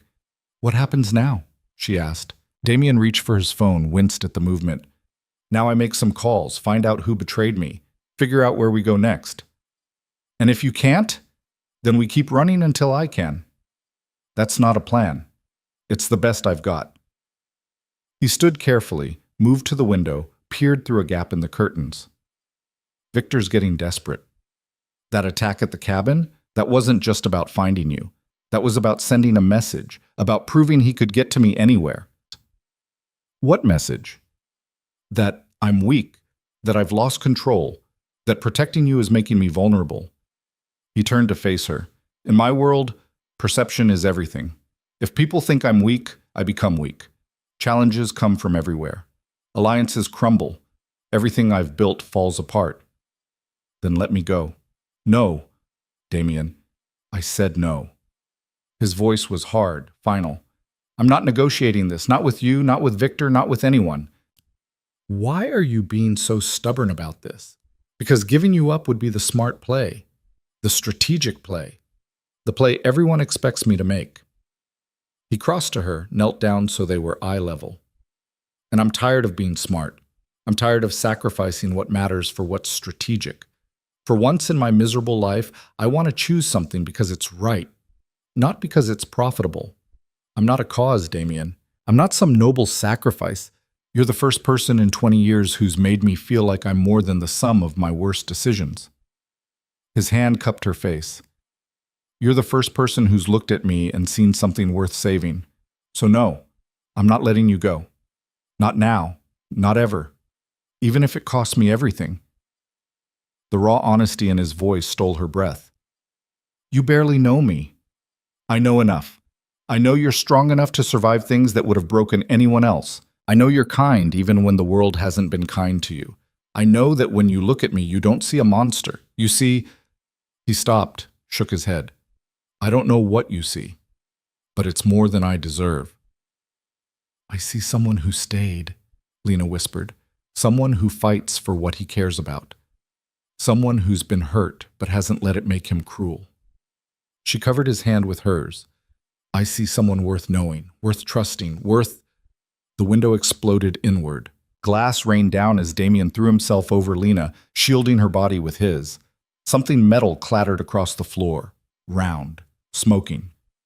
Flashbang, Damien shouted. Close your eyes! The world went white and screaming, sound and light and pain all at once. Lena couldn't see, couldn't hear, couldn't think. She felt Damien's weight on her, felt him moving, felt her wheelchair rolling. Then they were in the bathroom. The door slammed. Damien's hands were on her face, checking for injuries. Are you hurt? Lena, are you hurt? She couldn't hear her own voice, couldn't hear his. The ringing in her ears was too loud. But she shook her head, and relief flooded his expression. The bathroom door shuddered. Someone was trying to break it down. Damien pulled his gun, moved to the door. His lips were moving, but Lena couldn't make out the words. The ringing was starting to fade, replaced by muffled sounds. Shouting, footsteps. More than one person. The door splintered. Damien fired through it. Someone screamed. The assault stopped for a moment, then renewed with more force. He turned to her, his expression grim. He was saying something. She read his lips. Stay down. The door gave way. Two men burst through, weapons raised. Damien fired twice in quick succession. Both men dropped. But there was a third coming through fast, and Damien's gun was empty. The man's weapon swung toward Lena. Damien threw himself in front of her. The shot was impossibly loud in the small space. Damien jerked, stumbled back against her wheelchair. For a moment, everything froze. Then Damien surged forward, closing the distance before the shooter could fire again. He grabbed the man's wrist, twisted, and the gun clattered away. They fought. Brutal, close, desperate. Damien was hurt, bleeding from his fresh wound, but he fought with a ferocity that was terrifying to watch. He got the man in a chokehold, squeezed. The man's struggles grew weaker, then stopped. Damien let the body drop and turned to Lena. Blood was spreading across his shirt from multiple places now, the old wound reopened, new injuries she couldn't see yet. We have to go, he said, his voice hoarse. Right now. He got her into the wheelchair, pushed her over the bodies, through the destroyed motel room. Outside, more cars were arriving, headlights cutting through the darkness. Damien got her to their car, threw her wheelchair in the trunk. His movements were getting sloppy, uncoordinated. Too much blood loss. Damien, I know. He started the engine, floored it. Bullets pinged off the car as they peeled out of the parking lot. I know. They made it maybe 3 miles before he started to swerve. Pull over, Lena said. Damien, pull over before you kill us both. Can't stop, they'll catch up. You're going to crash. Better than... He didn't finish. The car drifted into the other lane, and he overcorrected hard. Okay, you're right. He pulled onto a side road, drove until he found a cluster of trees, and tucked the car behind them. The moment he put it in park, he slumped forward against the wheel. Damien! Lena shook his shoulder. His eyes fluttered open, unfocused. Fine. Just need a minute. You need a hospital. No hospitals. You're going to die. Probably. He tried to smile. But not yet. Still got work to do. She wanted to scream at him, to shake sense into him, to make him understand that his stubborn refusal to ask for help was going to get him killed. But she knew that look in his eyes, knew he'd keep going until his body gave out completely. The phone, she said. The secure one you were going to get me. Do you have it? He gestured weakly toward the glove box. She found it, powered it on. Who do I call? Contacts, Marcus. Tell him... He coughed, and blood flecked his lips. Tell him code silver. He'll know what to do. Lena found the contact, pressed call. It rang 3 times before a gruff voice answered. Who is this?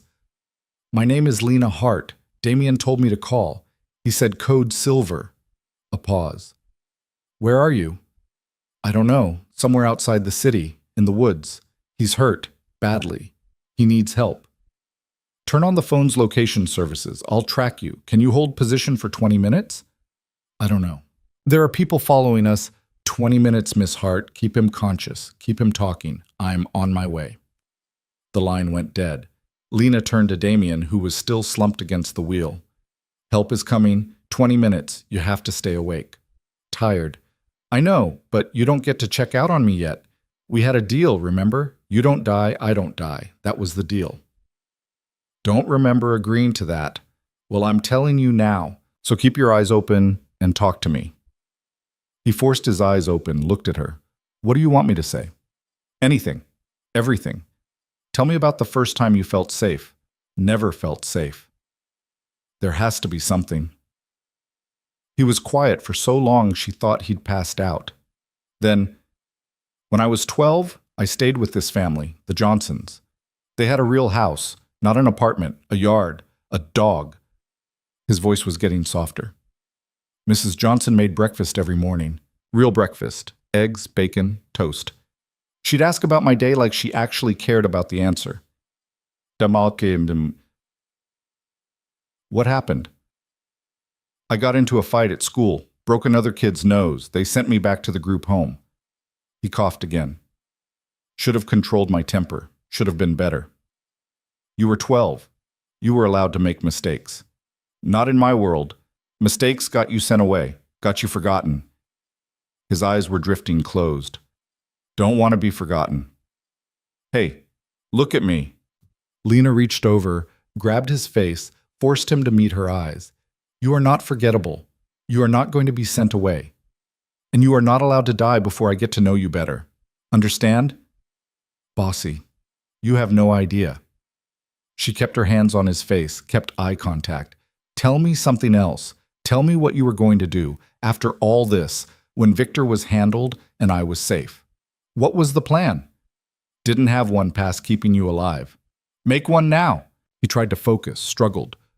Wanted to, maybe take you somewhere without danger, without people trying to kill us, somewhere you could swim without walls around the pool. His words were slurring. Wanted to see you happy, really happy, not just surviving. We'll do that, Lena said fiercely. We'll go somewhere safe. You'll teach me more about who you really are when you're not fighting for your life. We'll figure out what happens next, together. Together sounds nice. Then stay with me. Stay conscious. Help is coming. The 20 minutes felt like 20 hours. Lena kept talking, kept Damien engaged, watched the color drain from his face as blood continued to seep through his makeshift bandages. Every time his eyes started to close, she'd shake him, say his name, pull him back from wherever he was trying to go. Finally, headlights appeared. A black SUV pulled up beside their car. A man got out, tall, built like he'd spent years in the military, face hard and weathered. Marcus? Lena asked. He nodded, moved immediately to Damien's side of the car. Jesus, boss, you look like hell. Feel worse, Damien managed. Marcus opened the door, assessed the injuries with practiced efficiency. We need to move him. My vehicle's better equipped. Can you transfer yourself, Miss Hart? Yes. Between the two of them, they got Damien into the back of Marcus's SUV, which did indeed look better equipped, more like a mobile medical unit than a vehicle. Marcus had Lena settled in the passenger seat within minutes. Where are we going? She asked. Safe house, real one this time. One Victor doesn't know about. He pulled out onto the road, driving fast but controlled. Got a doctor waiting. In the back, Damien made a sound that might have been protest. Don't even start, Marcus said without looking back.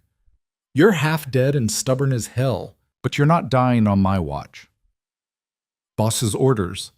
Your orders, actually, from about 6 months ago when you made me promise to keep you alive no matter how stupid you got. Despite everything, Damien laughed. It turned into a cough. Forgot about that. Yeah, well, I didn't. They drove for another 40 minutes, deep into territory Lena didn't recognize. The safe house turned out to be an actual house. Suburban, ordinary, completely unremarkable. Which was probably the point. The doctor was waiting inside, a thin woman in her 50s with sharp eyes and no-nonsense demeanor. She took one look at Damien and started barking orders. They got him onto a table. The doctor cut away his shirt, revealed the full extent of the damage. Lena felt sick looking at it. Out, the doctor said. Both of you. I need to work. I'm staying, Lena said. Miss Hart, I'm staying. The doctor looked at Marcus, who shrugged. Your funeral. Just stay out of my way. For the next hour, Lena watched the doctor work. Watched her clean wounds, stitch deeper than Damien had, remove a bullet fragment he apparently hadn't noticed, pump him full of antibiotics and saline. Through it all, Damien drifted in and out of consciousness, his face pale as death. But he was breathing, his heart was beating. He was alive. Finally, the doctor stepped back. He'll live. Barely. Needs rest, antibiotics, probably a week of bed rest minimum. She looked at Lena. Can you keep him down that long? I'll find a way. Good. She stripped off her gloves. I'll check on him tomorrow. Marcus has my number if anything changes. After she left, Marcus helped Lena transfer Damien to a bedroom on the ground floor. They got him settled, hooked up to an IV, covered with blankets. You should rest too, Marcus said. You look dead on your feet. I'm fine. That's what he always says, right before he collapses. Marcus headed for the door. I'll be in the next room if you need anything. And Miss Hart? For what it's worth, I've known Damien for 8 years. I've never seen him fight this hard for anything, or anyone. What are you saying? I'm saying whatever you two have, it's real, and it's worth protecting. He paused in the doorway. He's worth protecting, even when he doesn't think so. Then he was gone, and Lena was alone with Damien's shallow breathing and the steady drip of the IV.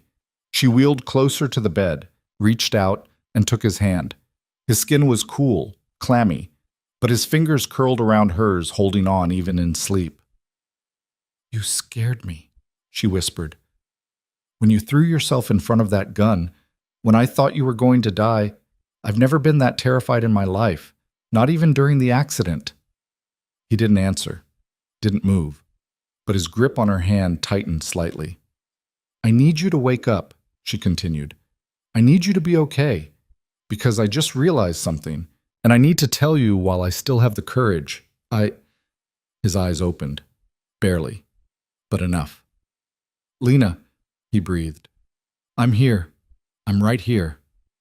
Thought I lost you, in the motel, when that gun was pointed at you. You didn't lose me. You saved me. Again. Always. His voice was barely audible. Always gonna save you. I know. She brought his hand to her lips, kissed his knuckles. Now you need to save yourself. Rest. Heal. Let me take care of you for once. Okay.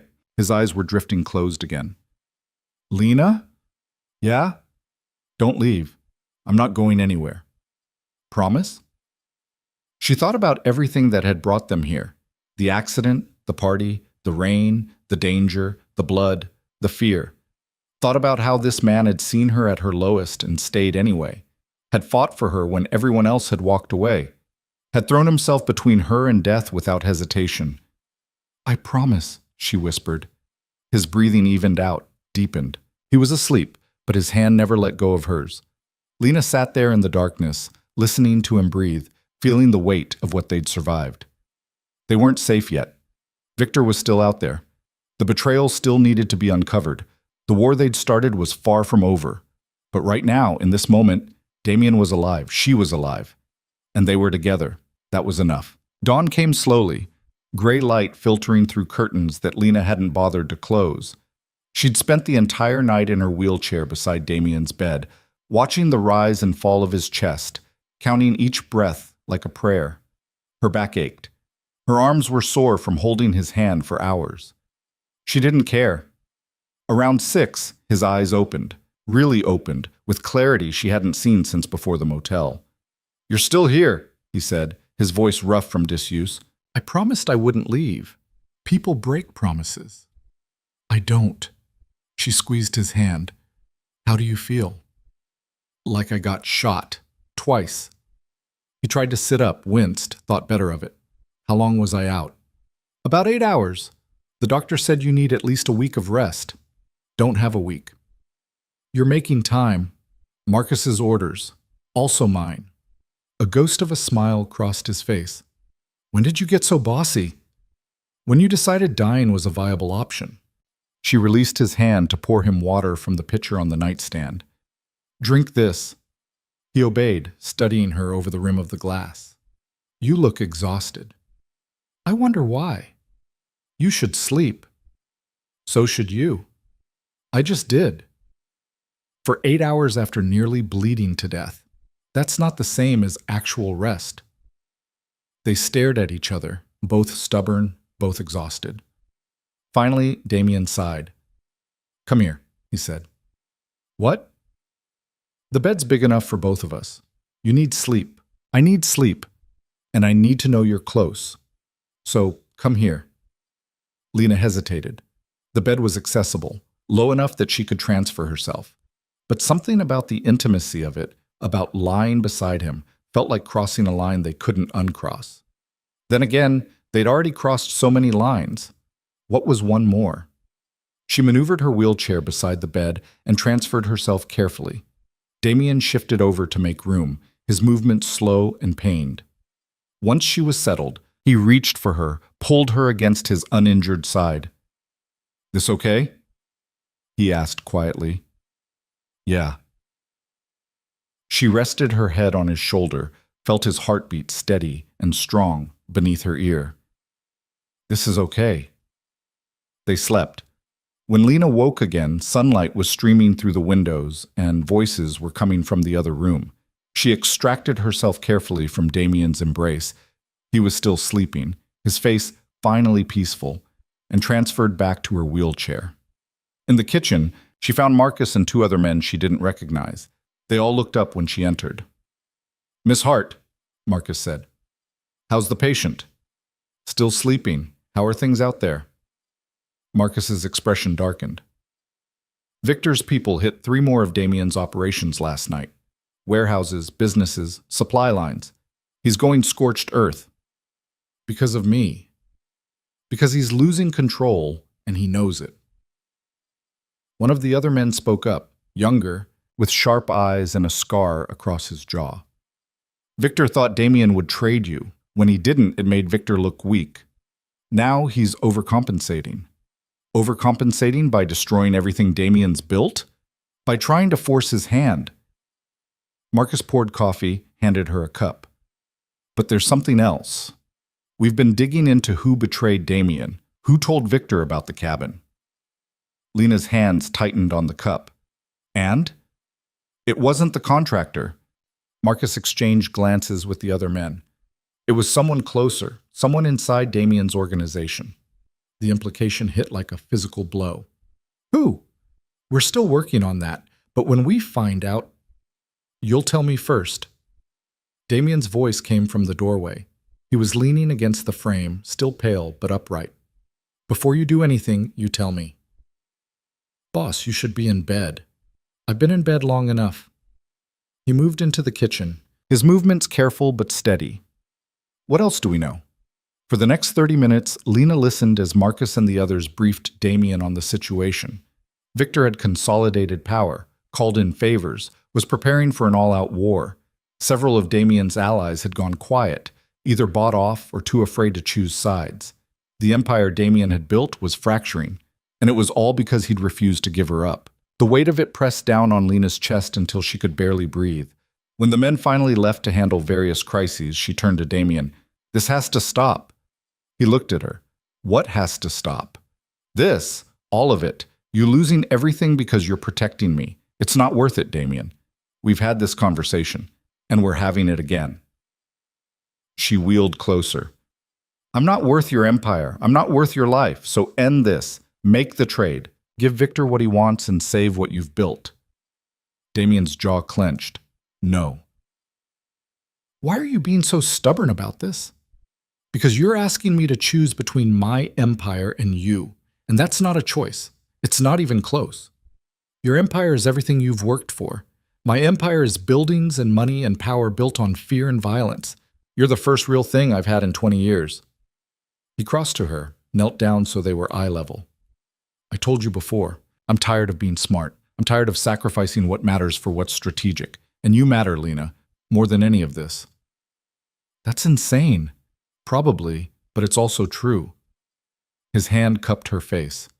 I've spent my entire life alone, building walls, keeping people at a distance, trusting no one. And then you showed up, broken and abandoned, and still somehow stronger than anyone I've ever met. You made me feel human again. You made me want things I'd given up on. Safety, trust, something that looks like a future. His voice dropped. So no, I'm not giving you up. Not for Victor. Not for my empire. Not for anything. Lena's throat was tight. What if I can't give you what you need? What if I'm just as broken as you think you are? Then we'll be broken together. And maybe we'll figure out how to put each other back together. He leaned forward, rested his forehead against hers. I'm not asking you to be perfect, Lena. I'm asking you to stay, to fight with me, to choose this mess we've made over the emptiness we both had before. She wanted to argue, to point out all the reasons this was a terrible idea, but when she opened her mouth, what came out was, okay, I'll stay, I'll fight, but on one condition. Name it. We end this, not by giving me up, by finishing Victor, together. Damien pulled back, studied her face. That's dangerous. Everything about this is dangerous. At least this way, we're taking control instead of just reacting. You have a plan? No, but you do. I can see it in your eyes. You've been planning something since the moment you woke up. He almost smiled. You're getting good at reading me. So tell me, what's the plan? Damien stood, moved to the window. Victor's weakness is his ego. He's gone public with this war because he wants everyone to know he's taking me down, which means he's exposed himself, made himself a target. You're going to go after him directly. We're going to go after him directly, but not the way he expects. Damien turned to face her. Victor thinks I'm weak because of you, that I've lost my edge, my ruthlessness, my ability to make hard choices. We're going to use that against him. How? By giving him exactly what he thinks he wants, a meeting, face to face, me and him negotiating terms. Damien's expression went cold. And when he shows up expecting me to surrender, we take him apart. That's suicide. He'll bring an army. So will I, but mine will be better positioned, better prepared, and highly motivated. He moved closer. I've got people Victor thinks he's turned, people who are actually feeding me information, waiting for the right moment. We use that. We set a trap, and we end this once and for all. Lena's mind raced through the implications. When? 2 days. That's how long I need to set everything up and make sure my people are in place. That's also how long the doctor said I needed before I should even think about moving around. You're not following the doctor's orders, not even a little bit. He knelt in front of her again. But I need to know you're okay with this, with what I'm asking. Because once we do this, there's no going back. Victor dies or I do.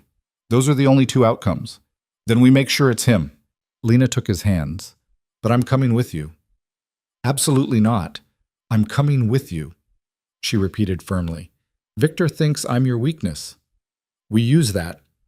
I show up at this meeting and he'll be so focused on me, on proving he was right, that he won't see the trap closing until it's too late.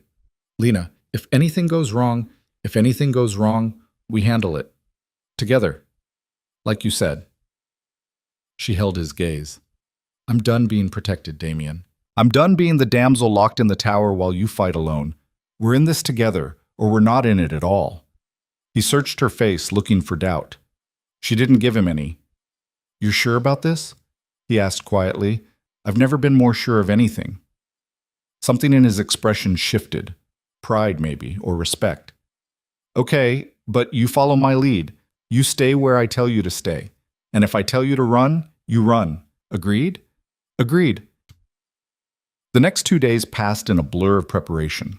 Marcus coordinated with Damien's people, setting up the meeting location, positioning assets, confirming loyalties.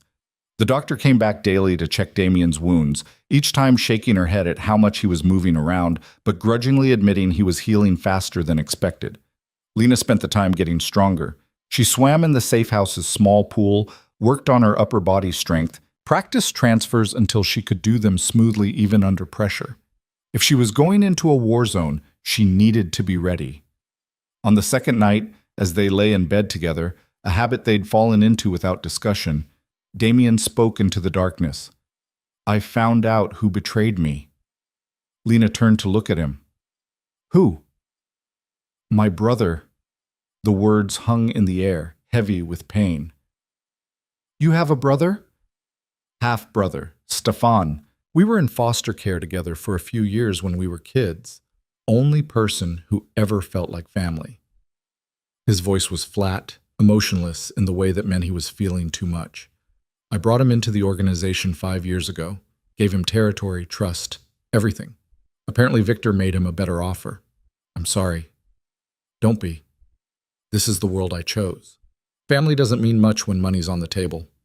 But there was grief under the hardness. Betrayal that cut deeper than bullets.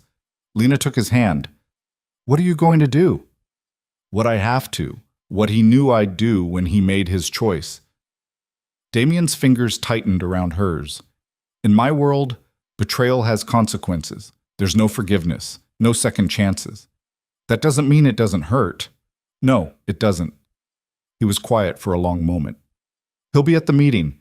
Victor's bringing him as proof that my organization is falling apart, as a symbol of his victory.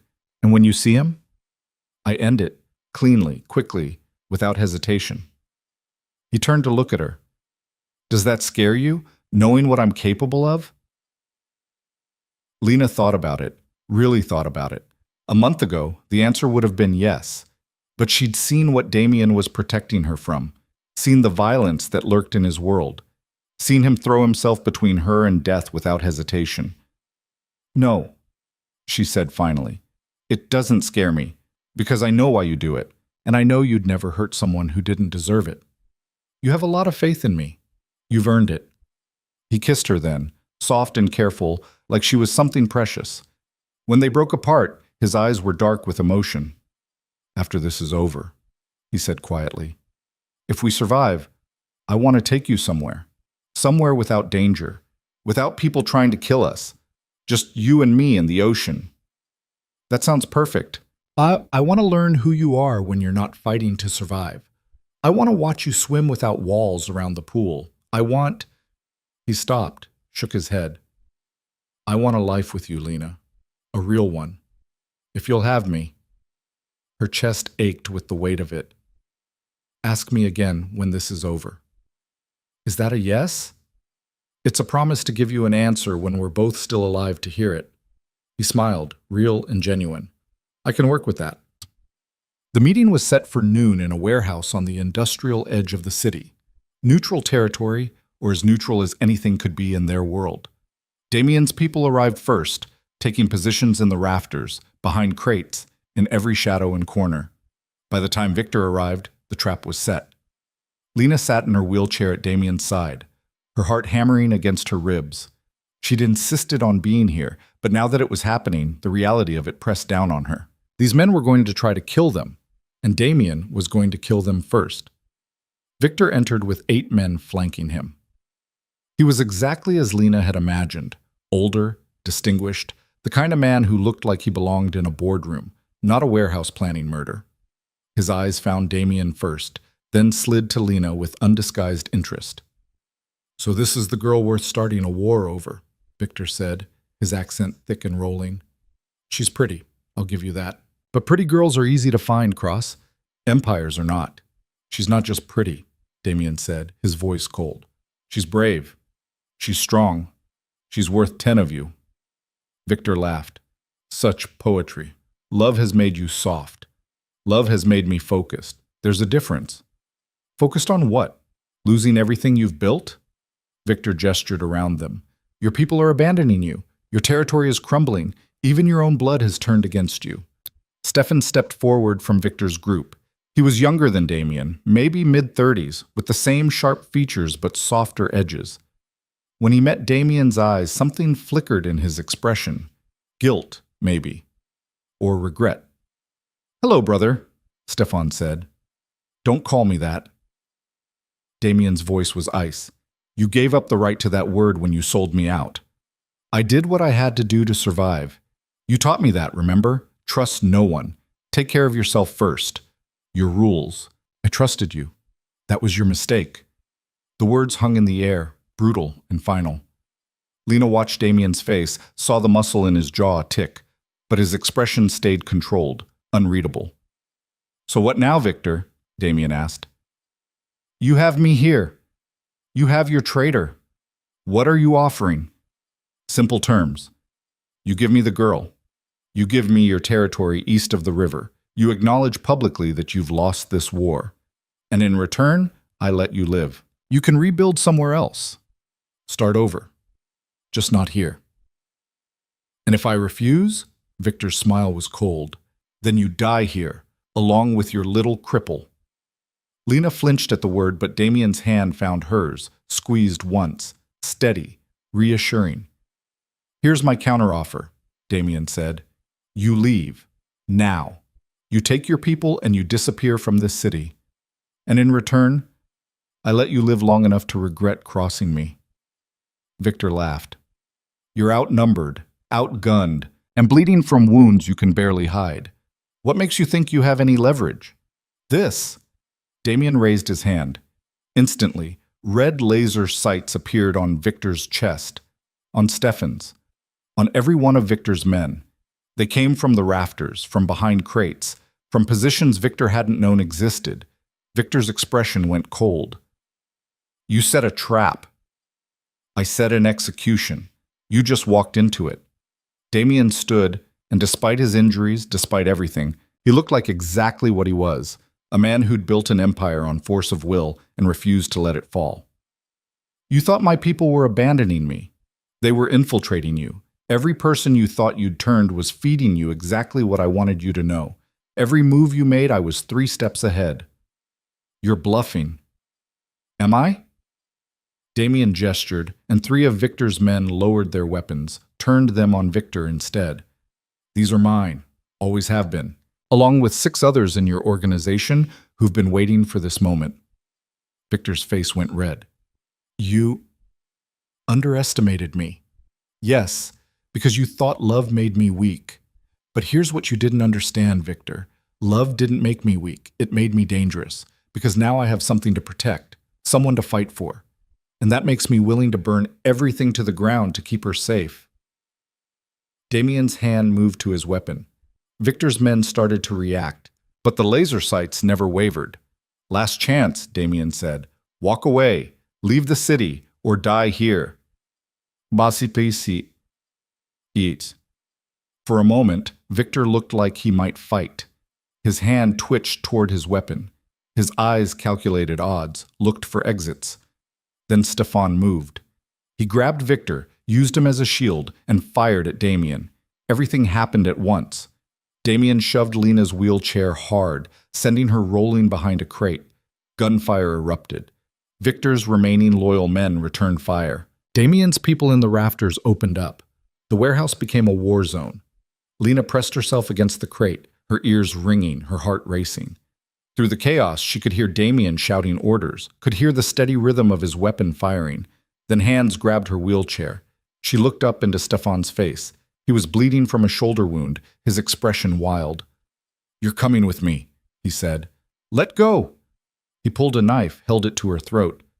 Damien, Damien, I've got her. The gunfire stopped. Lena could hear her own breathing, harsh and panicked. Stefan's hand was shaking, the knife pressing too hard against her skin. Damien appeared from behind cover, his weapon trained on Stefan. Let her go. Can't do that, brother. She's my ticket out of here. There is no ticket out.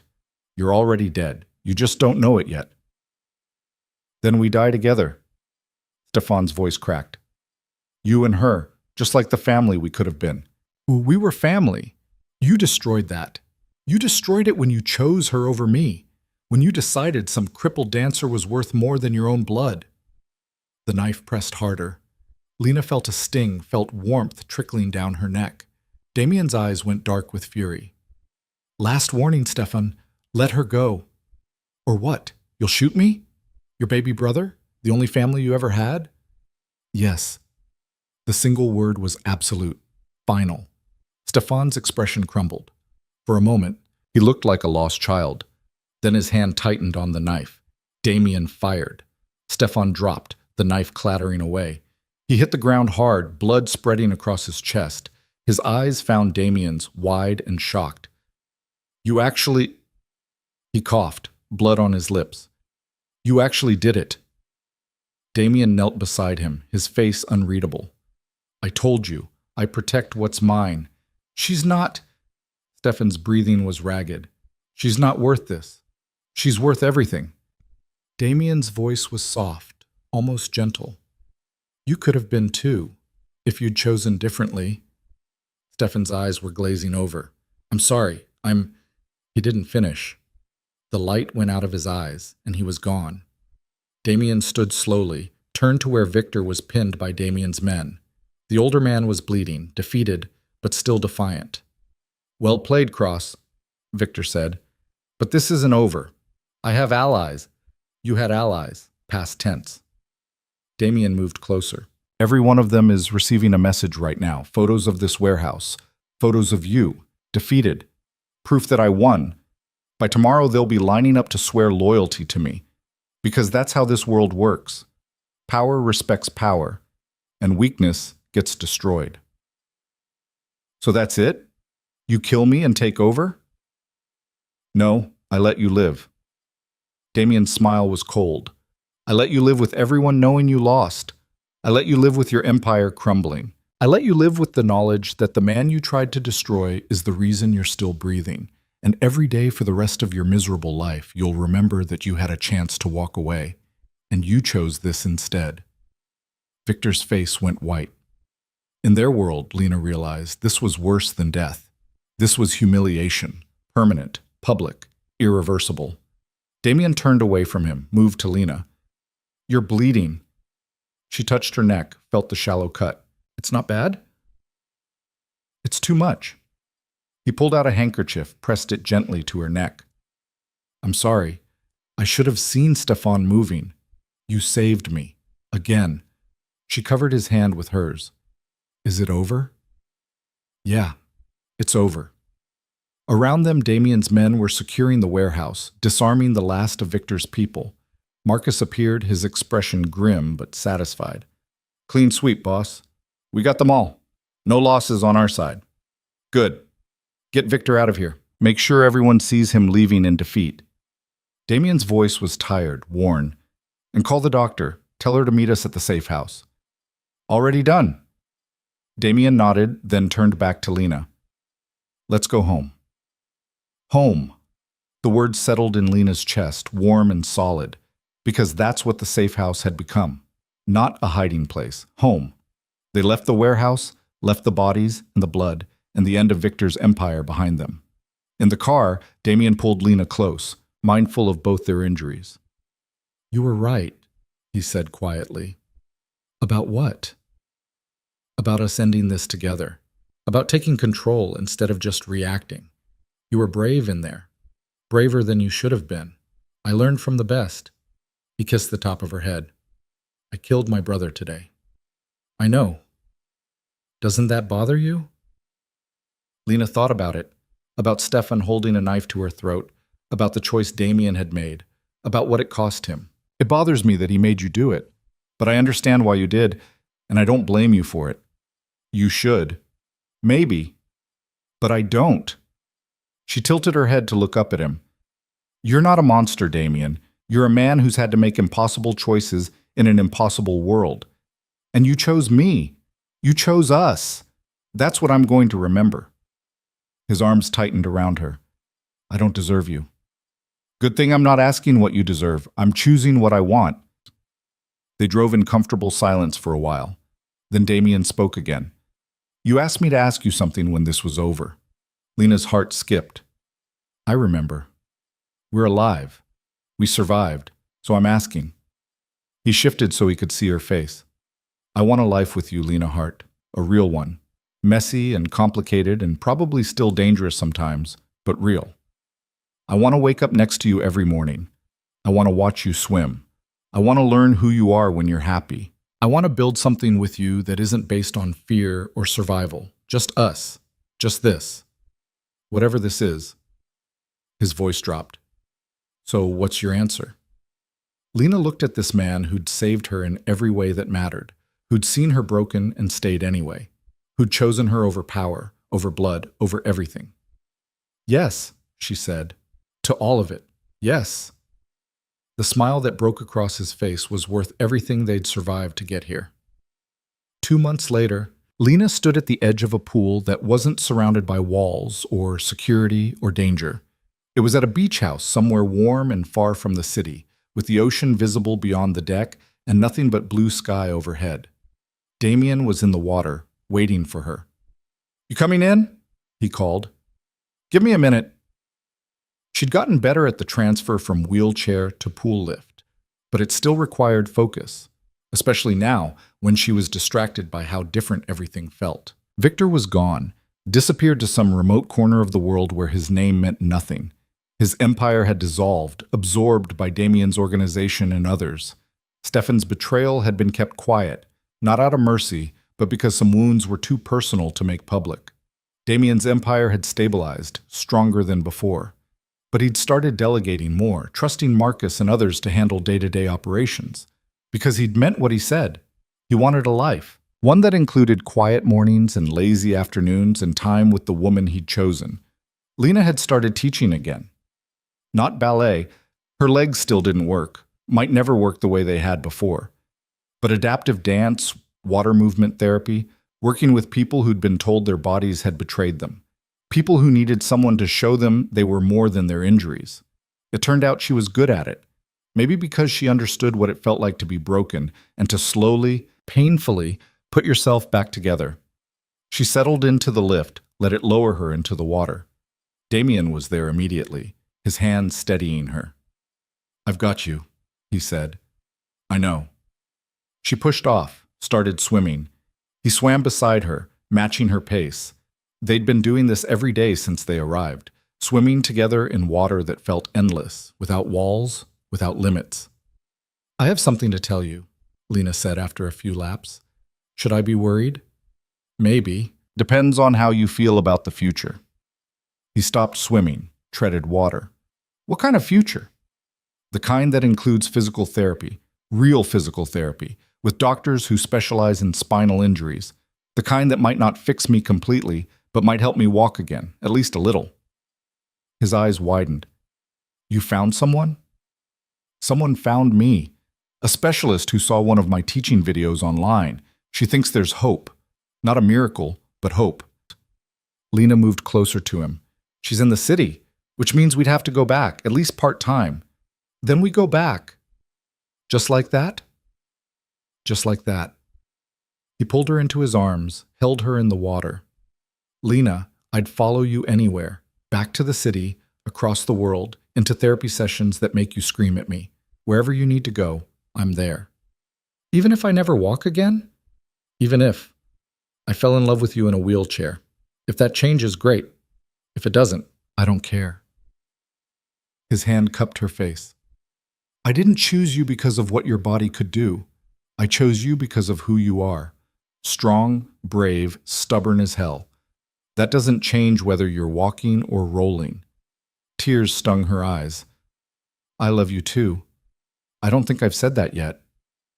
"You haven't, but I've known it anyway."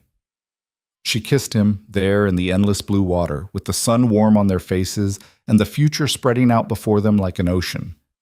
Not perfect, not easy, but theirs. When they finally made it back to shore, Damien helped her into her chair and they sat on the deck, watching the waves. "Do you ever regret it?" Lena asked.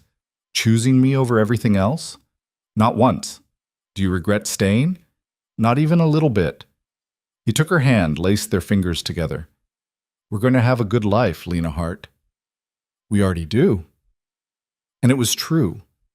Because somewhere between the rain and the gunfire and the impossible choices, they'd found something neither of them had believed in anymore. Not safety exactly. There would always be danger in Damien's world. Not perfection. They were both too damaged for that. But they'd found each other. Two broken people who fit together in ways that made them both stronger. Two people who'd been abandoned and had chosen to stay. Two people who'd looked at darkness and decided to build something that looked like light. That was enough. That was everything. Years later, when people asked Lena about how she met her husband, she never told the whole truth. She'd say they met at a party, which was technically accurate. She'd leave out the danger, the blood, the bodies. She'd smile and change the subject. But sometimes when Damien caught her eye across a room, she'd remember. Remember sitting in the rain, invisible and forgotten. Remember being seen for the first time in months. Remember being saved over and over by a man who'd needed saving just as much. She'd remember choosing to stay, and she'd know with absolute certainty that she'd make the same choice every single time. Because love, real love, wasn't about finding someone perfect. It was about finding someone who saw your scars and stayed anyway. Someone who fought for you when everyone else walked away. Someone who chose you over and over, even when the choice was hard. Damien had chosen her, she'd chosen him, and they'd built a life from that choice. Messy and complicated and sometimes still dangerous, but real, and worth every impossible moment it took to get there. That was their story, and it was far from over.